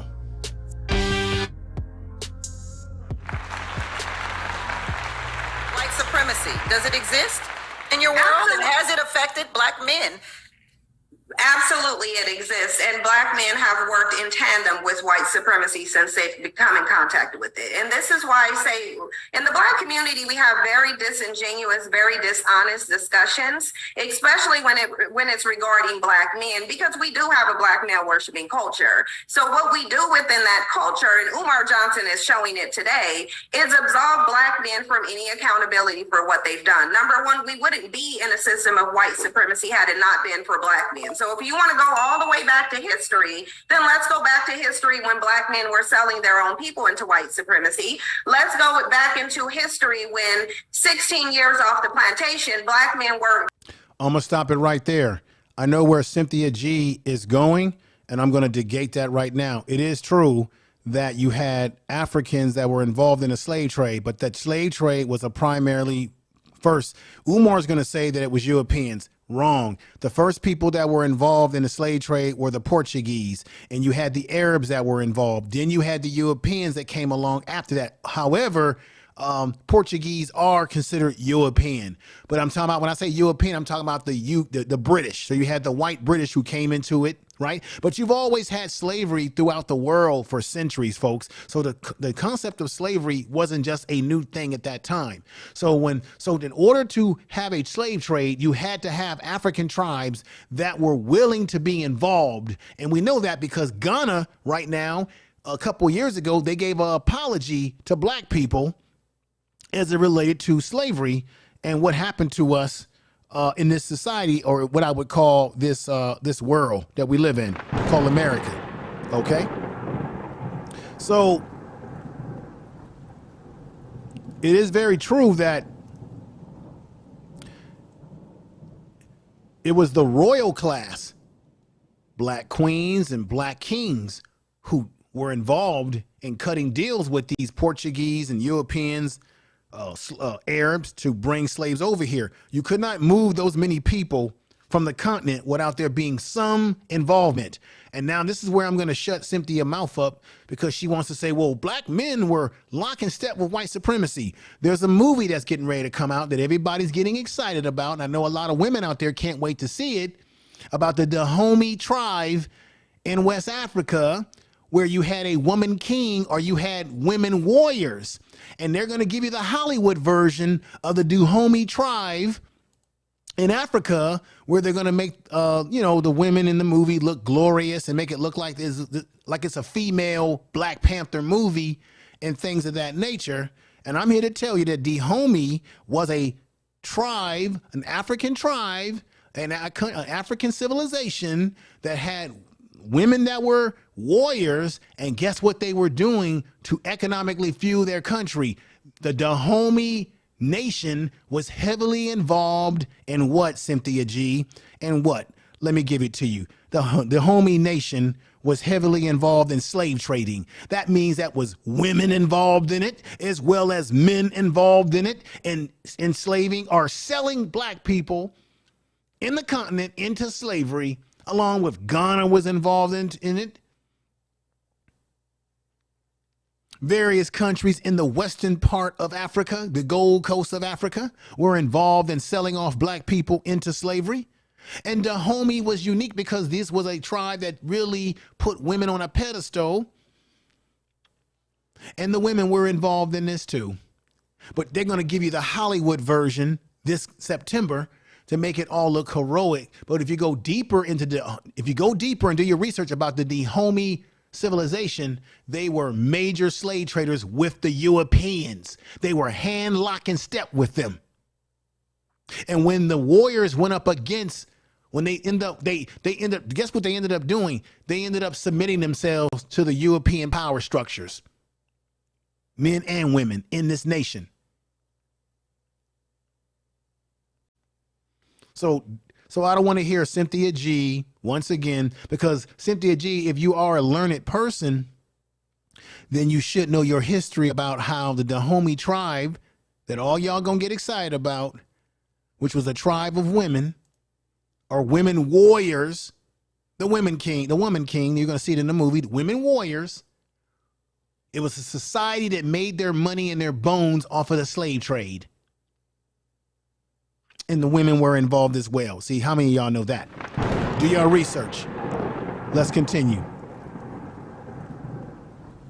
Worried about a war being waged on them. They were worried about getting access to white women. That's what you were worried about. And it's interesting.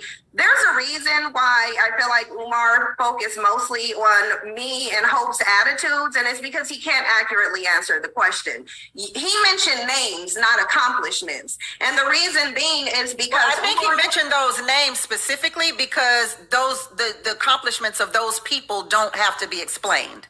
Right, but those accomplishments are also accomplishments that I've heard Umar Johnson speak negatively about, specifically the civil rights movement and how damaging it was to Black people. But now he wants to sit here and say the very people who accomplished that were accomplishing. Shut up, Cynthia G. The people that he named, Malcolm X. See, this is why you know this is a second or third rate show. Umar Johnson, and I sound like I'm defending Umar because Umar is not the right person, but I got to be honest. Umar Johnson mentioned Malcolm X. The last time I checked, ladies and gentlemen, tell me if I'm wrong or right in the chat room. Malcolm X wasn't down with the civil rights movement. He was critical of the civil rights movement. Last time I checked, I think Umar mentioned Fred Hampton. Last time I checked, Fred Hampton was a Black Panther party. They weren't about laying down and kneeling down and being nonviolent. Last time I checked. Now, he did mention Dr. King, and we know Dr. King was a nonviolent man, but he's also, even Dr. King realized near the end that he took his people into a burning house.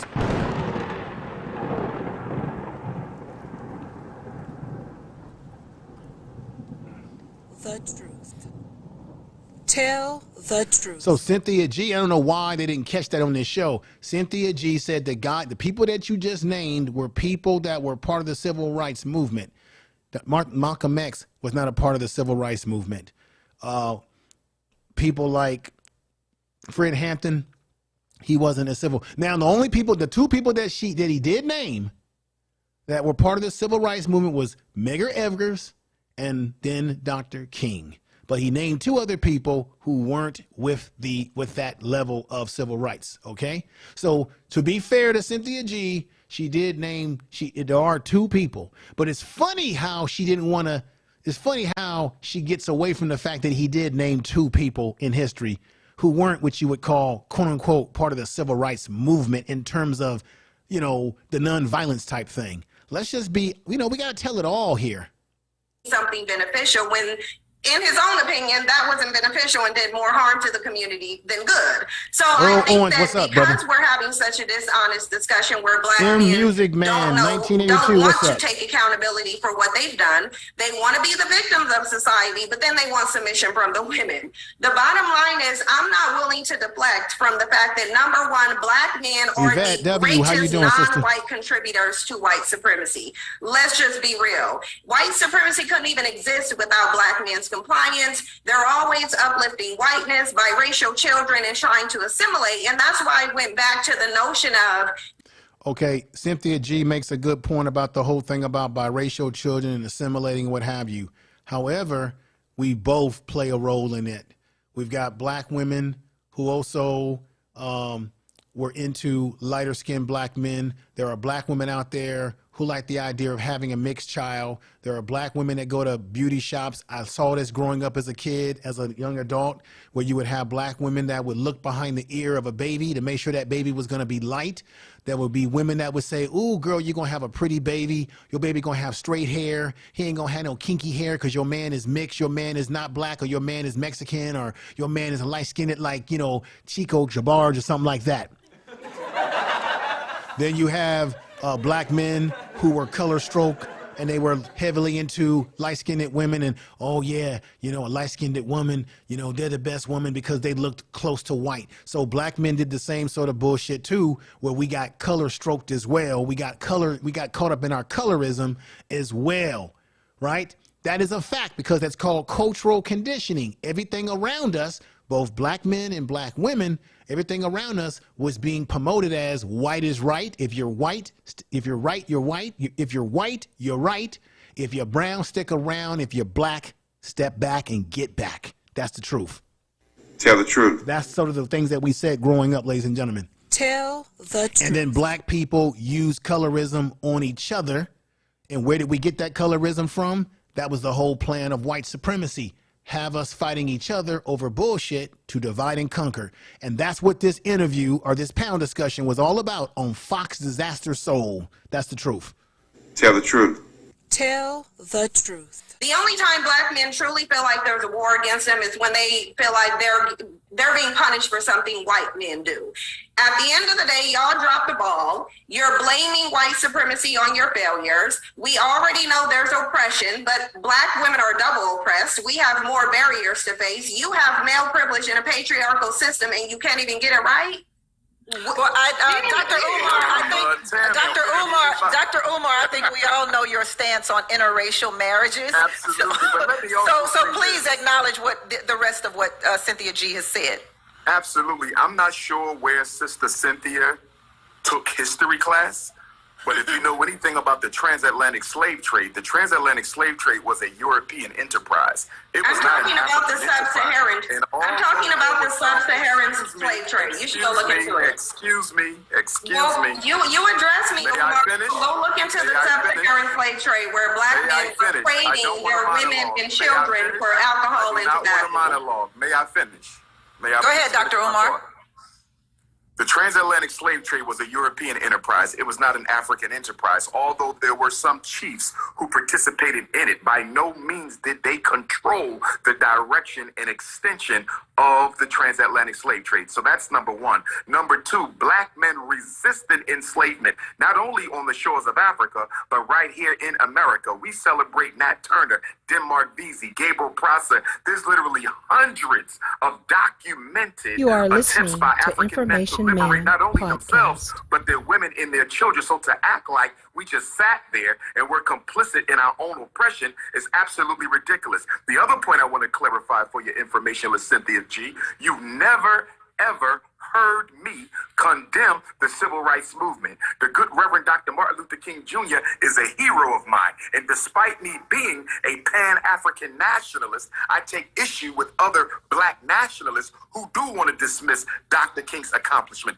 The civil rights movement was necessary because it removed a psychological scar that suggested of racial inferiority. So you've never heard me deride the civil rights movement. I support it, although I took certain issues with it. The bottom line line is when black women, black girls, black boys listen to this conversation we're having today, they're going to be confused because they hear two brothers speaking of a greater context to the problems that affect black men, and you hear two intelligent, beautiful black women who want to keep scapegoating black men while ignoring the historical and contemporary systemic challenges that are constantly placed in our way. I'm going to say this and be quiet, Sister Tammy. I got to give you this. There was a recent piece of research, Tammy, that came out, and the research said a black man with a master's degree, they did a study.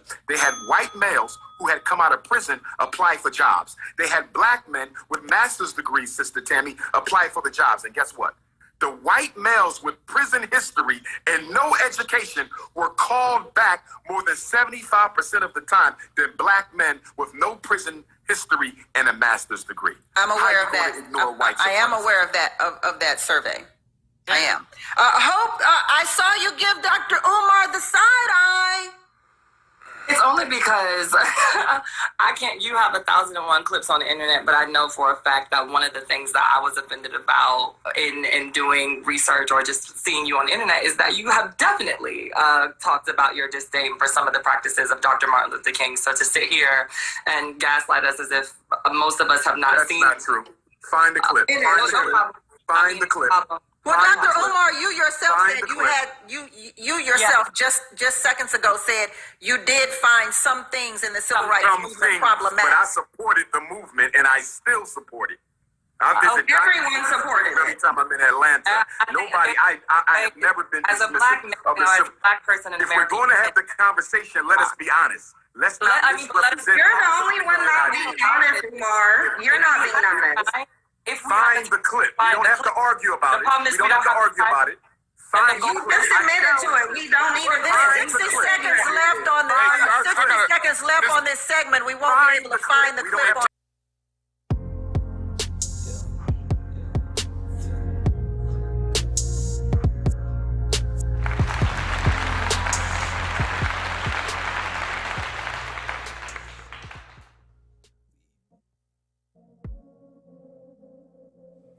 Let me just say there, a lady 747, how you doing again? And everybody in the chat room, thank you. Empress Queen says, I got the whole thing. They look over the accomplishments of a person and they look at the one fault that they did, that one thought that they had. Let me just say this, that I know that there's been talk about Dr. King wasn't faithful to Coretta Scott King. I want to say this. If he did, it's a damn shame. Does it negate the accomplishments of the man? But if he did do that, if it's factual, I would say that that's not good what Dr. King did.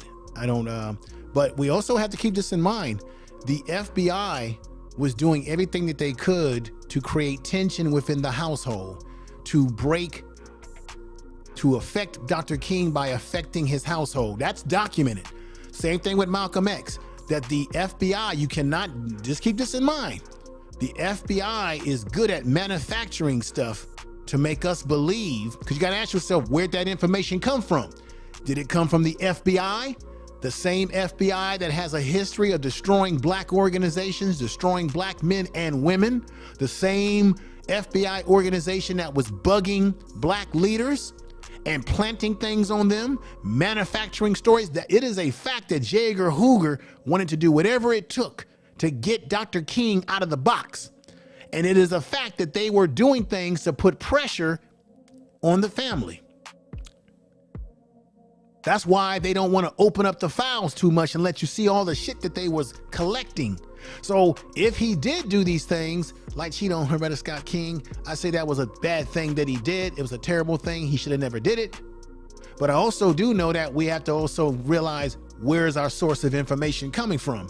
And if it's coming from the FBI and you know their history, you have to look at some of that information with a side eye and say, how much of it is actually true versus how much of it is manufactured by the FBI, because their whole goal was to get rid of Dr. King and to get rid of Malcolm X and to get rid of the Black Panther Party, which they did infiltrate the Black Panther Party because it was J. Edgar Hoover himself said, I will not allow there to be a black messiah. That was true.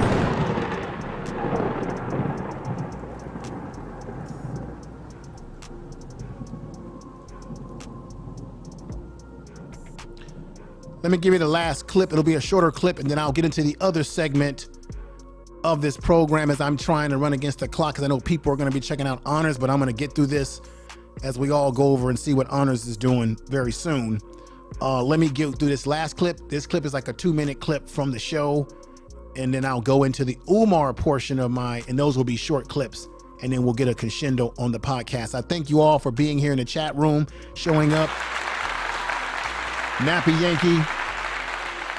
Yeah, Umar. Yeah, Nappy Yankee, you came in a little bit late. I already talked about that. The woman or the transgender female that was on this panel, he got gaslight. He got catfished, the whole thing, because the transgender woman on this was never announced. He simply got on there and said to my two queens, I don't think Umar had any knowledge that Hope was of transgender preference. It was a transgender woman. Okay, now, let me just show you this right here. So this is the Instagram. This is Hope, who's a writer. Hope, she, her. Now this is a dead giveaway right here. Most biological women who are biological women, you don't put on your social media she, her, because it's just a given that you're a woman. So, if the social media says woman, usually social media will say woman or man. You don't have too many biological women that put on their Instagram she, her. This is something that you normally will see in general. I'm just being general here. I don't want to stereotype, but sometimes you'll see people who are transgender that will use that type of wording.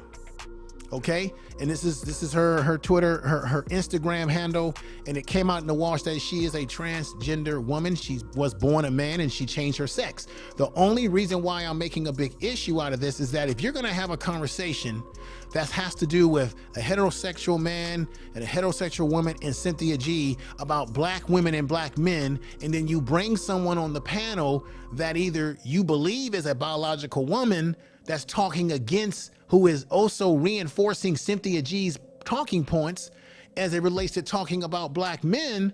But wait a minute, you were a black man yourself. See, you see the dichotomy, you see how that's a little warped. It's a little weird there, because you got someone talking down about black men on this panel who was a part of the Black Man Club at one time. So how do you reconcile? I mean, no, that's just something about that doesn't seem, I don't know what the word is for it, and this isn't about, because people are going to throw out there, oh, homophobic. No, it's not about being homophobic. It's not homophobic. This is just logic. You've got someone who was batting on our team.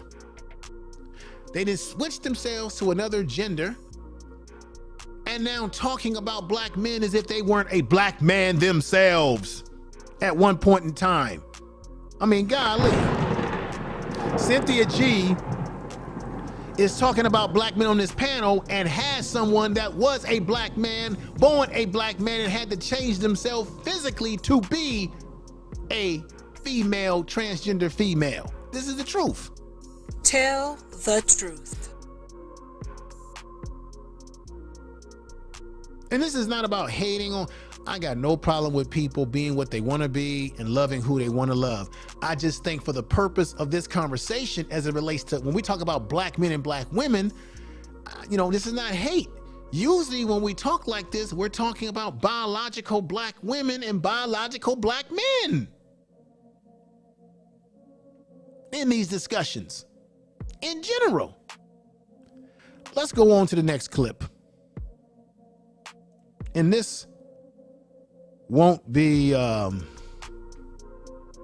man, this is something else. All right, everybody, let's hear it right now. One of the problems with the conversation, not with you, Tammy, but the responses, they're so individualized. Nothing is being evaluated from a group perspective or a community perspective or a systems perspective or an institutional perspective. The bottom line is anything black men want to do to liberate ourselves or our community, we can't do it without our women. And anything our women want to do to liberate themselves or the community, they can't do it without the men. It is not a competition.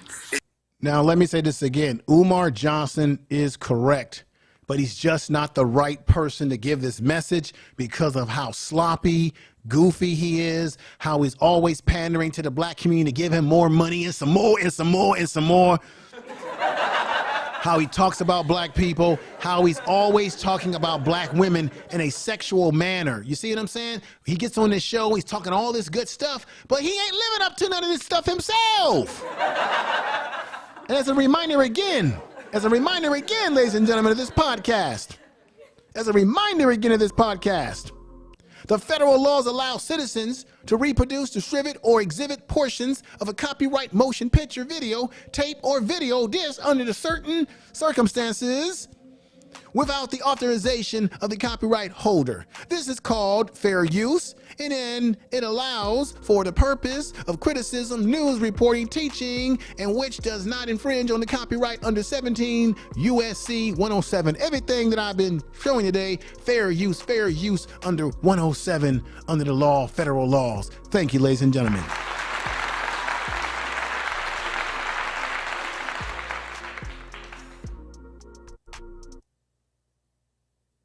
Should be a collaboration. But once again, some of us in the conversation are so filled with hatred for the opposite gender that we can never get around to talking about solutions. And in speaking of clips, Sister Tammy, there is one clip you might want to ask Sister Cynthia about, because it was sent to me by about 30 people several months ago, maybe even weeks, where she suggested that women, black women, should abort their black male fetuses because after birth, they would not contribute to anything worthwhile in the black community.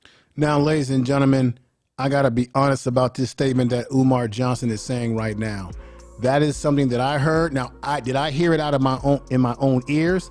Meaning, did I go over to the YouTube channel and hear that for myself? No, because I just don't follow that type of content. But that's what was said all over YouTube, within different spaces in YouTube, that Cynthia G allegedly had made the statement that black women should abort black children. And of course, at the end of this video, she's going to kind of clean it up with this, well, black women should make biological choices about who they lay down with and what have you. And then, of course, the rumor that was on YouTube is that she had a child by a man on YouTube who had kids by various different women, and that is what has been alleged. I don't know if that's facts, so I'm not going to sit up here and say that it was facts, but that's all the rumors and that's all the stuff that was put out there in these YouTube streets. Let's go back to it now, ladies and gentlemen. Let's get back to it right now. Could you ask her to clarify her comments? I would love to. Well, I would love to too, but we don't have time. So, Dr. Umar, what I need you to do is tell us what you're working on so we can be a part of it.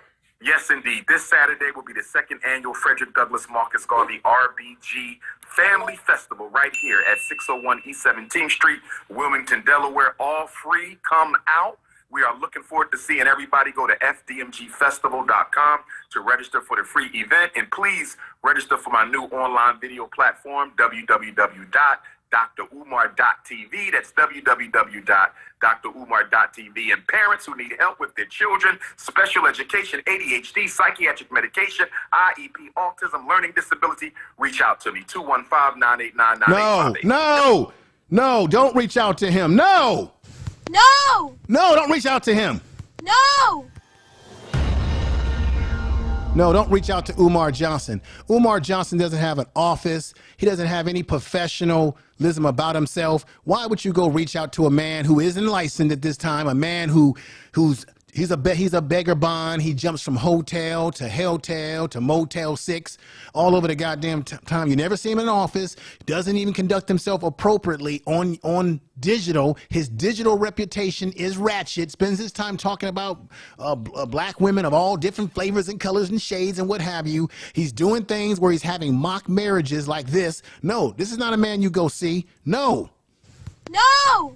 Right? This is a man who did this in front of children at his first block party. He's having a block party tomorrow.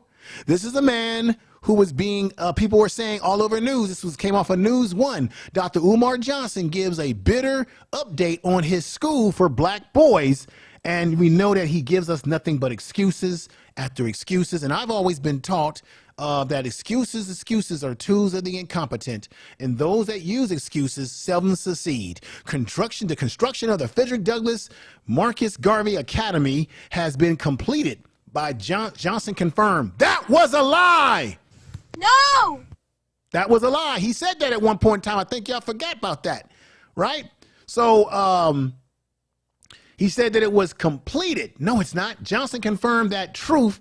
He said it came with a bitter report, though the FDMG is still not open for classes. He's got no faculty. He's got no security. He's got no food services. He got nothing, nada, no curriculum. He hasn't even a website, ladies and gentlemen. Doesn't even own the domain name to the FDMG Academy. What a damn shame.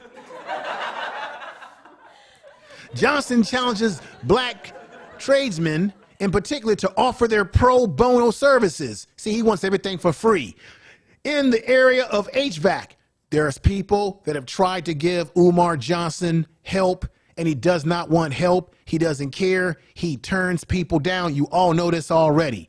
There's one problem. Johnson said, I haven't come across black folks who are willing to donate their time. So we have to raise enough money to pay market rates for those repairs. What are the market rates, Umar Johnson? You never tell us what the market rates are. You never tell us anything, my good brother, anything at all.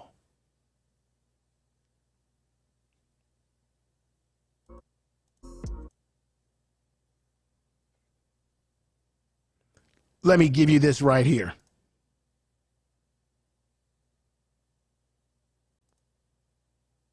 Because I tell people. So you don't have any accountability system, you were just talking about. Let me let y'all hear this again one more time. This is on a radio show with Umar being asked a legitimate question. Listen. And how do we know how much money you bring? Because I tell people. So you don't have any accountability system. You were just talking about accountability, so I was wondering about your accountability system. Do you have anything in place, like a PayPal account or anything that people can look at to see that what has been raised already? You made a statement. Because we're only going to take a break. I'm hoping that you wouldn't cut me off. You don't want to answer questions. I'm wondering about your questions later. Go to the break. She's a reactionary. We'll take your calls, folks, but we really got to take a break at the top of the hour. We'll take your calls in about 2.5 minutes. Psychologist. He's also a direct descendant of Frederick Douglass. He's Darbyite, folks. He works directly with our young people, especially our young boys. He's building a school for young black men. Hopefully the school will be built in Virginia. If not, it says it'll be either Detroit or Chicago. Am I correct in saying? So at that time, Umar was talking about when he was on the radio show. That's Carl. I think he was on there with Carl. God, I forgot his name. Well-known brother. He made the notion that he was going to open up a school in Detroit, Chicago, all these various places. It never happened. You saw right there he was asked a legitimate question from a young lady that called in, a lady, and he didn't want to answer her question. He called her reactionary. Umar Johnson calls her reactionary. And this is why Umar Johnson is a hypocrite being on that Fox Soul disaster, is because he's talking all this talk about what's happening to black men. And we know that's all facts. But Umar Johnson himself is not the best person to be talking about these issues as it relates to black men being under attack or black men being in a war for their life, because this is a man who preaches about taking the lives of black men in many of his speeches and commentary. Listen up right here. You all are familiar with this one. Here we go. Thugs. A lot of boys who got the thug energy, anger. Thug energy is normally anger and pain. That's all it is. I know, because I do therapy with them thugs. And once they see I ain't scared of them, then we can have a conversation. And fellas, I want to be clear now. When we go back to take over the community, because we're going to have to do it, gentlemen, you can't expect the cops to fix this, because they started it. But I want to be clear. I know some of us love our children, but some of our children are so far gone that we're going to have to put some of them to sleep in order to take back the neighborhood. Listen to Some this. of y'all don't want to hear that because you don't live in reality. But I'm telling you, as a psychologist, I'm not going to be able to psychologize all of them on the corner. Some of them going to sleep for good. To be clear, when Umar Johnson states some of them going to sleep for good, he is stating that these black boy thugs need to be murdered. But I'm telling you, as a psychologist. Once again, fair use. Fair use under federal laws allowing citizens to reproduce, distribute, or exhibit portions of copyright, motion picture, video, tapes, or video discs under certain circumstances without the authorization of the copyright holder. This is called fair use and is allowed for the purpose of criticism, news reporting, teaching, which does not infringe on the copyright under 17 USC 107. Fair use, ladies and gentlemen. Here we go again. I'm not going to be able to psychologize all of them on the corner. Some of them going to sleep for good, for good, for good. In 2019, Umar Johnson promoted the murder of 10% of black boys. I want to stop that right there. This is why it was ridiculous to have Umar on a show talking about black men being under attack by white supremacy when he's running around on previous videos and appearances and speaking, talking about how we got to take 10% of black men out. For good! For good! For good!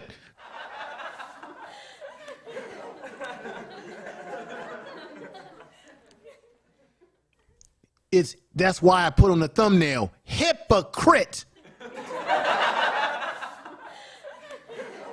Here we go, ladies and gentlemen. In 2019, Umar Johnson promoted the murder of 10% of black boys. I'm saying that to say this. I've never taken a life, God forbid. I hope I never have to. But if we're going to take them streets back, we got to admit something. I'm talking as a psychologist. Some of our young men, we've let them go so far for so long, they're no good to no damn body. There's people walking these streets where we're going to have to put to sleep. In other words, you might have to create violence to end it. It will be a cataclysmic altercation between black men and some of our youth. Most of our youth, we can get them. But there's some of them, they ain't going without a fight. And they're going to have to be put to bed. It's a shame. It ain't their fault. You understand? But you have a population of unreachables. The white man wants us to think they all unreachables. 90% are reachable. 10%, we going to have a civil war with them. And that's facts. Don't give your guns back. Buy some more. Don't give your guns back. Buy some more. Don't give your guns back. Buy some more. That everybody here, some of you have probably seen this already. Shout out to Brother Honors out there. This is fair use, fair use.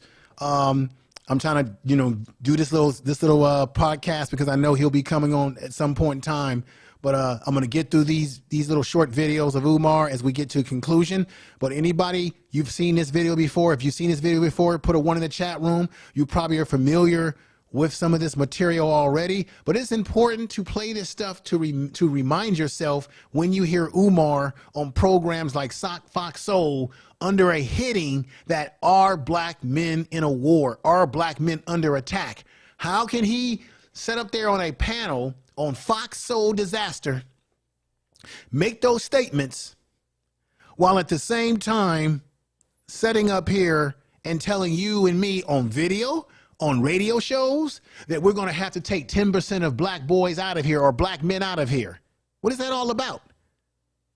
And then who do you expect to get out there and start fighting in the streets like that? We got enough black people fighting each other as it is, Umar.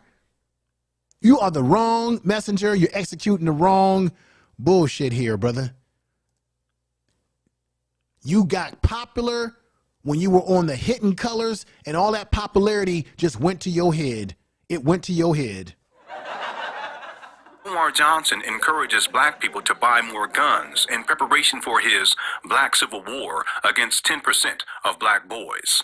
This would mean that Umar Johnson wants to murder 1 out of every 10 black boys in the United States of America. How we gonna stop the violence? Nigga, you got to get in their face. Nigga, you got to get in their face. Nigga, you got to get in their face. Nigga, you got to get in their face. You see what I'm saying? So yes, there got to be a collective and we got to go to the streets, and I'm all for that. It's the only way to do it. I'm not going to be able to psychologize all of them on the corner. Some of them going to sleep for good, for good, for good. You may be wondering, how is it possible for Umar Johnson to have such a negative orientation towards black boys? The truth of the matter is that Umar Johnson's general attitude towards black children is extremely negative. Umar Johnson has referred to black children as nigglets, which is an extremely demeaning racial slur. That's a fact. That's a slur that was used by white people to define black children. And that's what I meant when I said earlier in the podcast that Umar is using white supremacist talking points, the very thing he talks against. And Cynthia G makes statements that are definitely right in the same alley of being white supremacist talking points. I'm just as facts. I'm not trying to, clown anybody here, but it's just simply the facts, ladies and gentlemen. You're listening to the Information Man Speaks podcast. Make sure you subscribe. You are listening. If you to have not Information subscribed, Man. Please make sure to subscribe to his channel. I appreciate that, as well as catch the Information Man show on Sundays. I go live on that program usually on Sundays, and I go live on Information Man Speaks podcast every other day during the week, giving you good content over here. This channel is growing because I'm putting so much momentum into this channel, and I'm seeing great results. You know I'm going to give you quality content always as best as I can. Here we go, ladies and gentlemen. Apples don't far from trees. When I see kindergarten students competing over who got the best sneakers, who had more money spent on them for Christmas, you're not born with that. You learn it. When I see first graders calling each other ugly, you too black, you too yellow, your hair too nappy, your lips too bright, they weren't born with that. They learn it at home. We are breeding nigglets. That's exactly what we're doing. While speaking about black girls that have been raped and molested, Umar Johnson said the following. Girls who are molested go on to develop fetish personality disorder. Fetish personality disorder. This is my disorder. I made it up. Thought. We all know what a thought is. That hoe over there. Umar Johnson, a self-proclaimed school psychologist, clinician, school principal, and family therapist, has such disdain for black girls that have been raped and molested that he defines them as hoes. A hoe is a sexually promiscuous female, a prostitute, a whore. And they start over-sexing to deal with the trauma. They start over-sexing. They'll start having a lot of sex, trying to drown out the trauma of the rape and the molestation, and they develop fetish personality disorder. That's when she's quick to have sex. She's quick to have sex. She get trains ran on her, multiple orgies, multiple head jobs. You hear that? You hear that bullshit come out of his mouth? You are listening to Information Man. Please make sure to subscribe to his channel. Information is power. You are listening to Information Man podcast. Here comes the next one. Umar should not be on anybody's program talking about what's happening to black men when he's sitting up here promoting violence against black men and lying about that school. It has been over a decade since Umar Johnson began his school scam. In 2010, Umar Johnson posted the following Facebook message. Promises in 2010 to begin laying the groundwork for the Frederick Douglass and Marcus Garvey Pan-African School for Black Boys, specializing in learning disabilities and disruptive behavior disorders. Sister Queen, I know you've heard it before, but the reason why I had to put this content out is because Umar was on the Fox Soul. I don't know if you were here earlier or you were watching in the bushes. I went over a long couple of clips from Fox Soul when he was on there debating back and forth with Cynthia G around the issues of whether black men are under attack or basically in a war against white supremacy trying to attack us, right? And the reason why I'm showing this is because he's on there talking about white supremacy and how we got to work together. But at the same time, he's sitting up here contradicting himself with talking about how we got to take out some black boys, 10% of us. And then he's been lying about he started getting money, collecting money since 2015, when this man collected money in 2009 and promised a school in 2010, as you see right here. I promised in 2010 to begin laying the groundwork for the Frederick Douglass Marcus Garvey Pan-African School. It's 2022, and this man can't even put up HVAC. Here we go. This will be a private school, and yes, you will pay in order for your son to attend. Grand opening, 9/11/2013. This is chess, not checkers. That's right. A decade later, and Umar Johnson continues to perpetuate mail fraud, wire fraud, and affinity fraud against black people while collecting donations for a non-existent school with no business plan, no board of directors, no faculty, no staff, no renovations, no running water, no HVAC, no electricity, and no financial transparency. In July of 2017. Remember, he got on the Roland Martin show and made an ass of himself on that Roland Martin show. And he said he had collected $750,000 or something like that. Let's hear it. Umar Johnson said that he had collected $700,000. How much was raised and what's the status of that? $700,000, and the status is we're still looking for a school, and the status is my start date for FDMG will be 8/21/18. In October of 2017, Umar Johnson said that he had collected $700,000. So now what we're doing with the money we've raised, which is approximately $700,000 as of today. Fair use on the 107. In November of 2017, Umar Johnson said, "We need another million. Can we get another million?" So Baltimore, what's up, Baltimore? We need another million. Baltimore, can we get another million? He later stated, "We almost got 1 mil." I need y'all to call them NFL and NBA athletes. Tell them Dr. Umar need a mil. We almost got 1 mil. We need another mil. In November of 2018, Umar Johnson stated that he had collected $750,000. Since that time, Umar Johnson has not provided an update concerning the total amount of donation money that he has received. Some of you may argue that Umar Johnson used the donation money to purchase the abandoned buildings in Wilmington, Delaware. The critical question that we should ask is, how much money did Umar Johnson use to purchase the abandoned buildings? Online records show that Umar Johnson only spent $400,000 to acquire the abandoned buildings. The next logical question would be, where is the rest of the donation money that Umar Johnson collected? Since February 9th, 2019, Umar Johnson has been collecting donations to renovate the abandoned buildings. Over a year later, and no renovations have taken place. So where is all the money that Umar Johnson collected since February 9th, 2019? Let me just remind everybody, because I know I'm going to be ending this podcast very soon after I show you another short clip. But do me the biggest favor, because I know people are going to, go to other places on YouTube. They're going to check out Brother Honors. Do me the biggest favor, because you really will be benefiting this channel.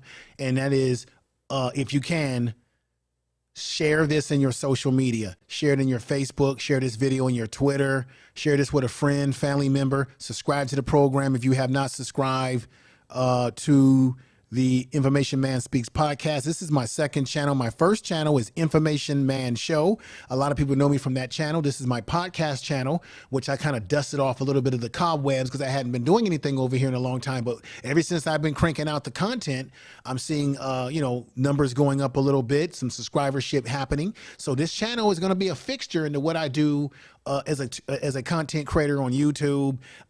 My bigger channel is the Information Man Show. It is on this page. You can subscribe to that. If you're looking to be a content creator yourself, I have a video channel for that called Info Media Live. So definitely check that out. I appreciate everybody that's in that chat room. So share this video in your community tab if you're a content creator. Share this with your folks. Share this with your social media as well as we get ready to wrap this up very soon. So let's continue to hear the rest.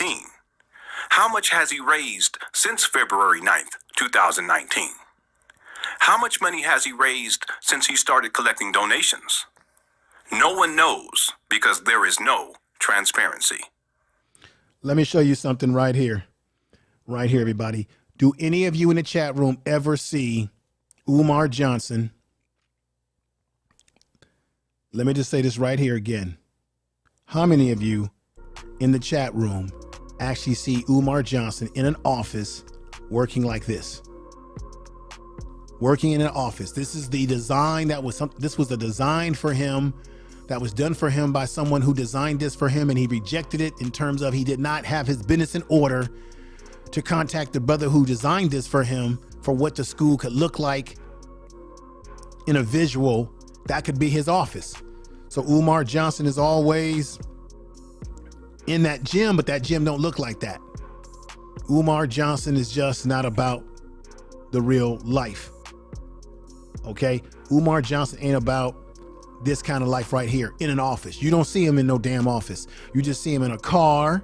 You just see Umar Johnson in a hotel and walking down the street with some bummy jeans on. But you don't see Umar Johnson with some real stuff going on here. Let me say peace to OG Bussy in the house. World View, thank you for being here. OG Bussy, thank you for being here. We got USA live stream. Thank you for being here. I'm going to give you a clap. But why is it that Umar has not, you would think that Umar would have enough sense to clean up a space in this school and create an office in the school, renovate an office so that he can work out of the school. You only see Umar outside of the school talking about stuff outside, never in an office. And he only goes in the bigger gym because that's the only building that's decent for you to see. And that's where he's going to have everybody at tomorrow at the block, second annual block party. And a block party doesn't mean that a school is open. He had a block party last year and the school is not open this year still. Y'all?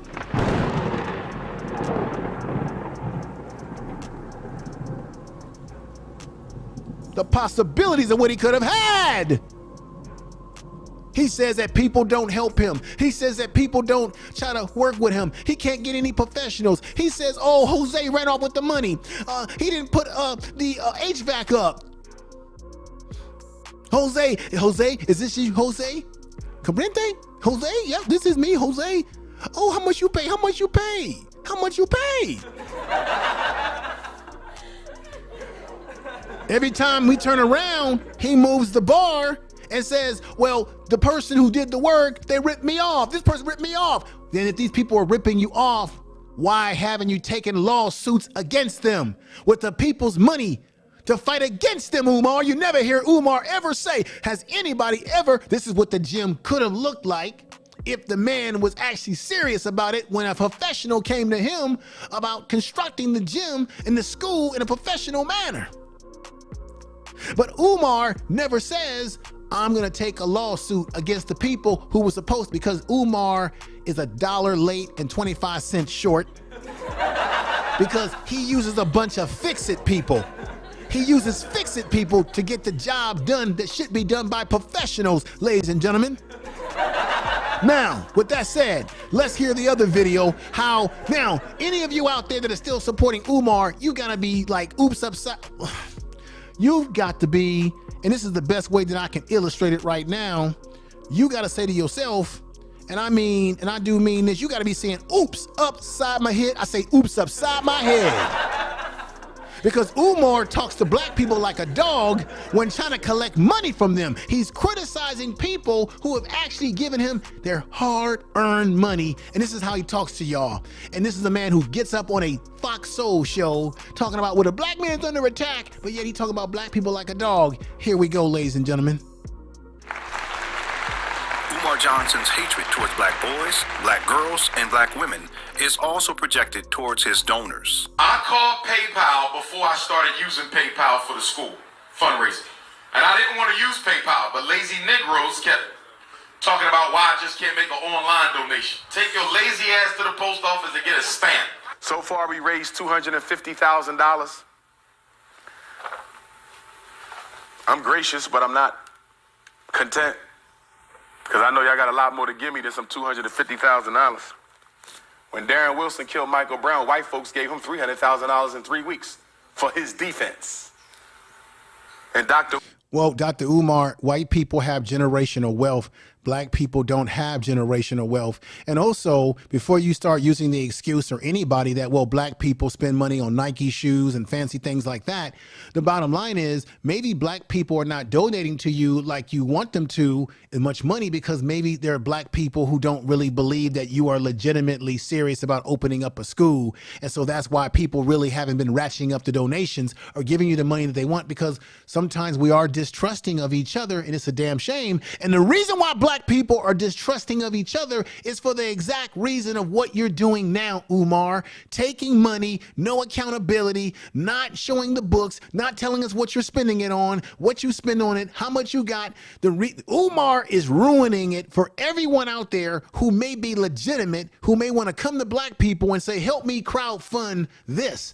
And they might be legitimate, folks, but Umar has now ruined that. He has ruined it. We got a lady 747 who says between the hoteps and the preachers, we have thousands of kings with no kingdom. Exactly the truth. Tell the truth. Then we have the queen who says, taking his word out of taking his word. Am I taking his words out of context? Taking his words out of context, Information Man show. He may not be honest about. Oh, okay. I hear what you're saying, my sister.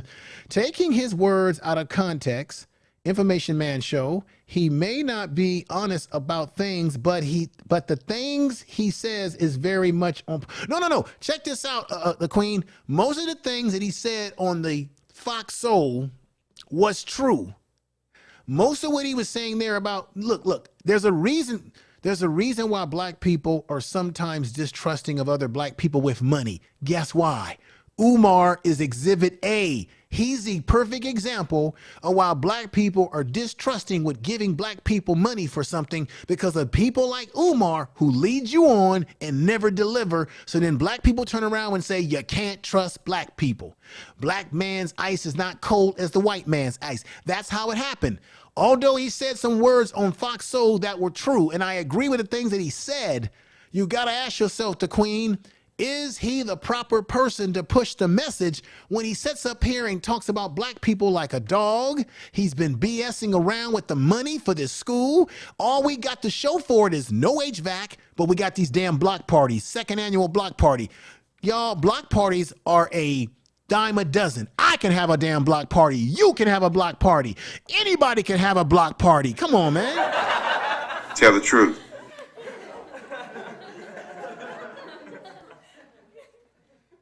Come on, my lovely ladies in the chat room and my cool dudes in the chat room.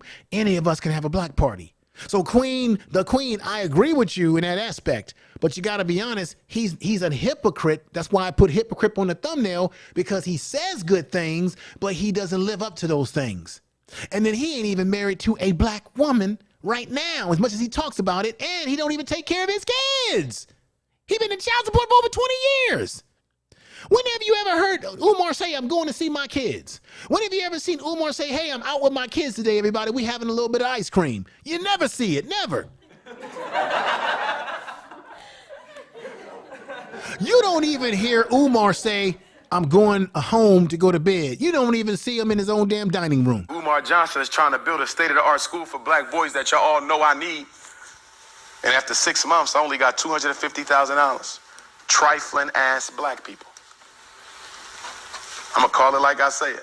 And I don't care if you get offended. We can handle that outside. I'm getting sick and tired of getting texts on my cell phone for black folk talking about, I've donated, like they done. You gave me $25 damn and you think you free now. We got to raise $2 million. Your ass ain't done.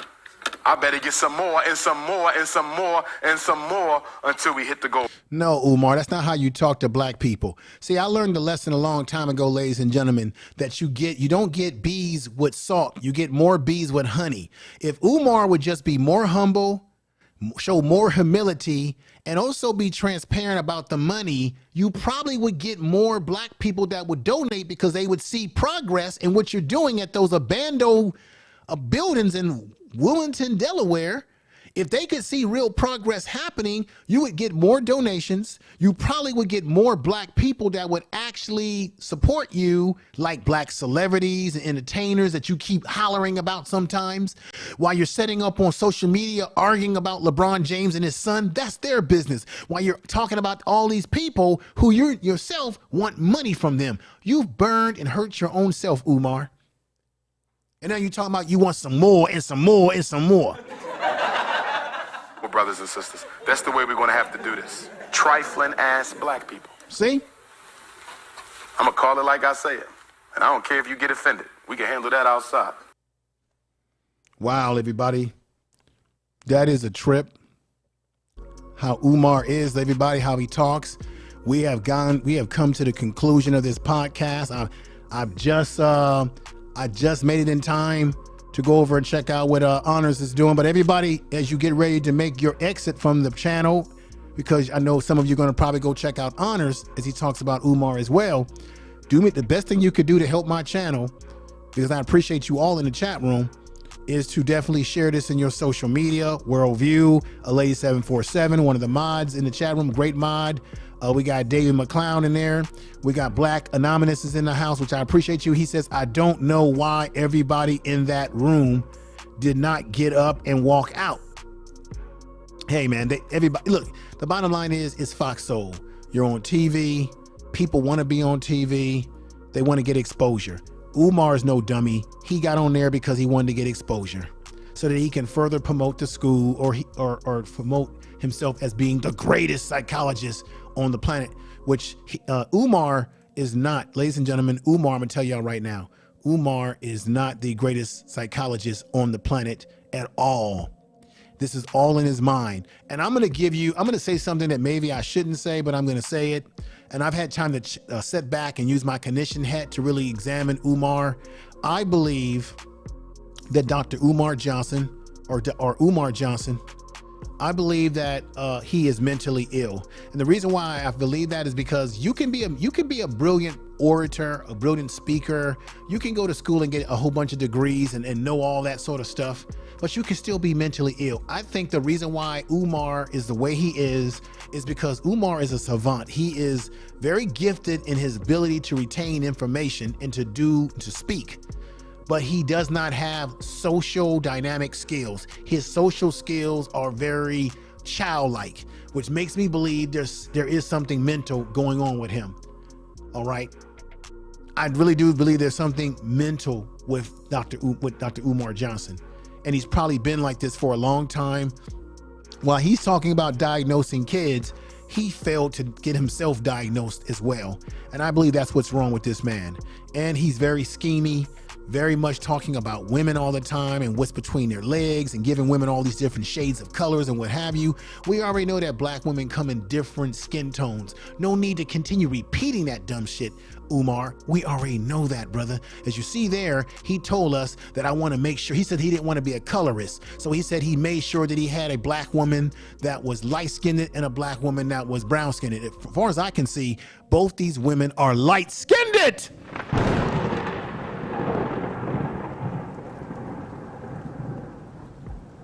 So I don't know what he's talking about. Then he did it again, ladies and gentlemen. Here's a picture. He did it again. He's got another light-skinned black woman and a more browner black-skinned woman. But what's more dangerous about this is that he's doing this around children. So now the little girls and the little boys, they're growing up and saying, okay, this is what marriage is about. I'm supposed to be married to two women. And the little girl is getting the message that, hey, I'm supposed to get married to a man with the accompaniment of another woman with me. You see what I'm saying? He's sending the wrong messages in front of children, ladies and gentlemen. Children. Umar Johnson is a hot mess. Somebody help him. Whoa. I mean, God. Tell the truth. With that said, everybody, and Brian Simpson, thank you for coming over. Brian Simpson, what's going on, man? You wrote down, dude, shut up. Who are you talking about? Explain that statement.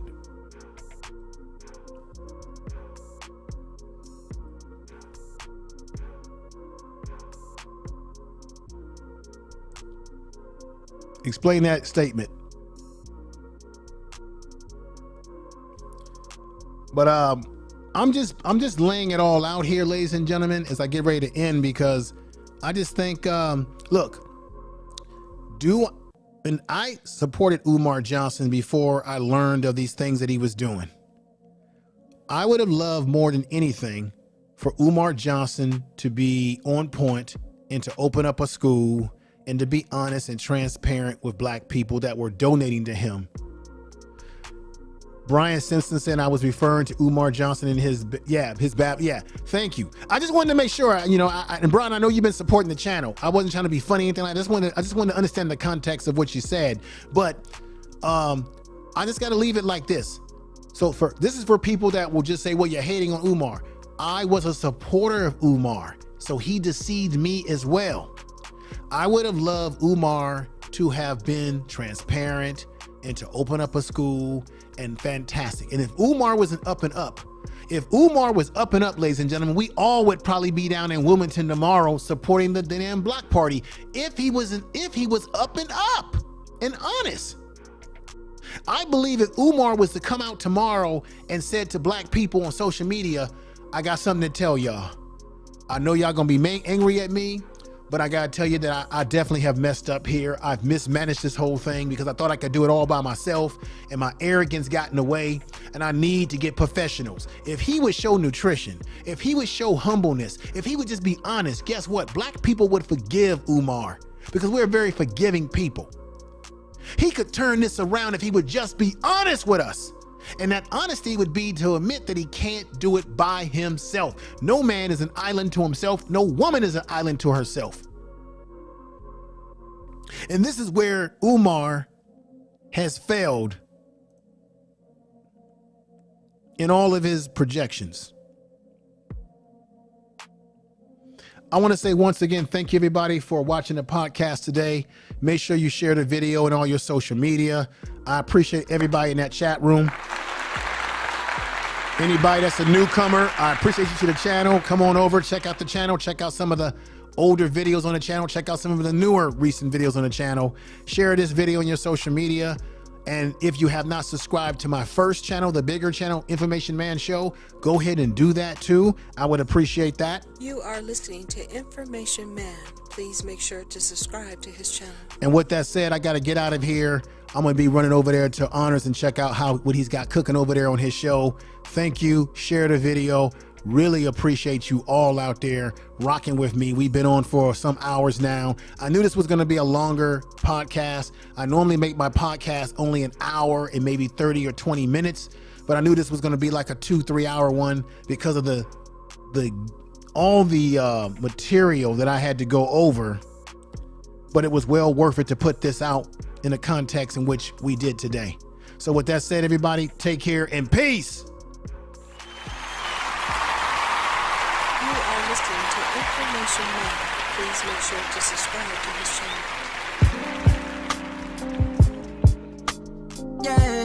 The Information Man podcast can be heard on 9 major platforms. On the second YouTube channel as well, Information Man Speaks Podcast. Spotify, Anchor, Apple Podcasts, Google Podcasts, Podbean, Box, SoundCloud, and finally Spreaker. You are listening to Information Man Podcast. Tell the truth.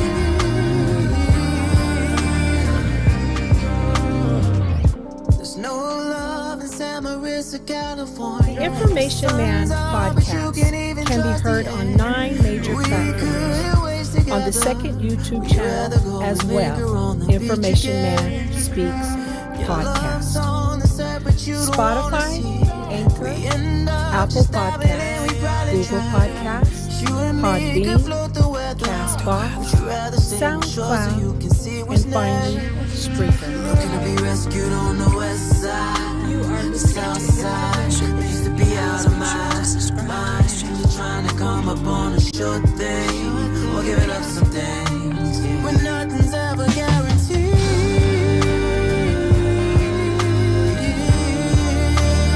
Nothing's ever guaranteed.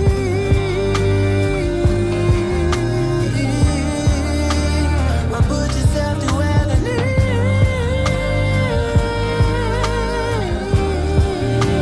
when nothing's ever guaranteed.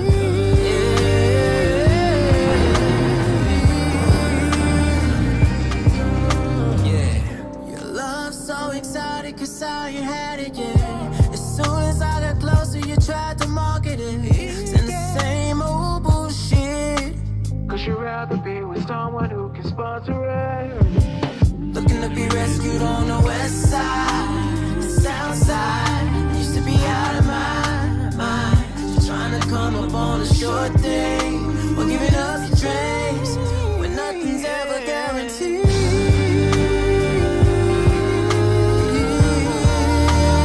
Nothing's ever guaranteed.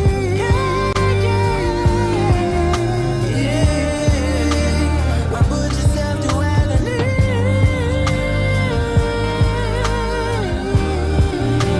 When nothing's ever guaranteed.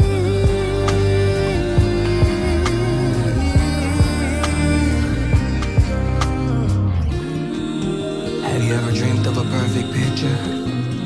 Something you can see so clearly in your mind. So you took that perfect picture and connected it with a name, a space, and time.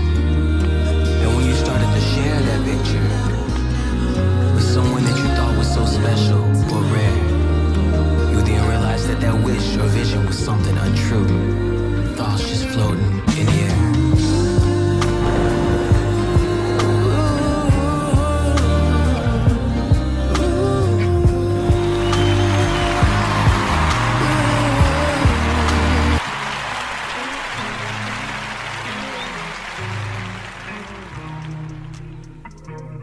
You are listening to Information Man. Please make sure to subscribe to his channel.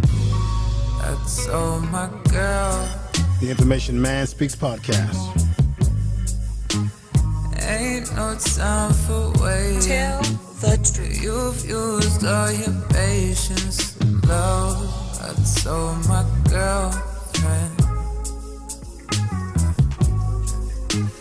You've been sick of us. We came out of life. I said, baby, we can't keep on faking. We can't keep on faking lies. I said, baby.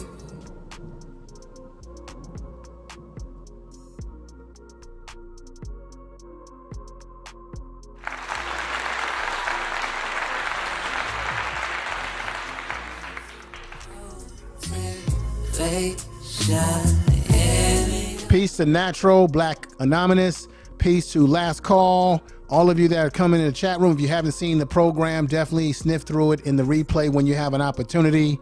Antonio Hervishon, thank you for coming through. If I said that correct, thank you.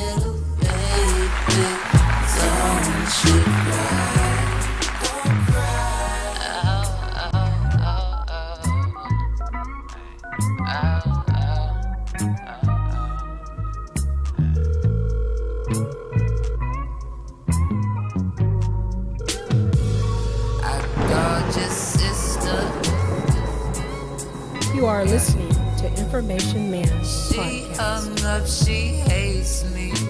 She hung up, she hates me. Now I called your mama. She said we should work it out. We should work it out. But she don't know. You've been gone for months, and you won't even touch me, babe. And good, I know you're scared to give me up, 'cause someone told you love is pain, and you don't know. Told your friends the truth. I was there the wrong. Now you need someone new. You need someone new. You need someone new. You need someone new. You need someone. Information is power. You know what saturation going wide. Ambitious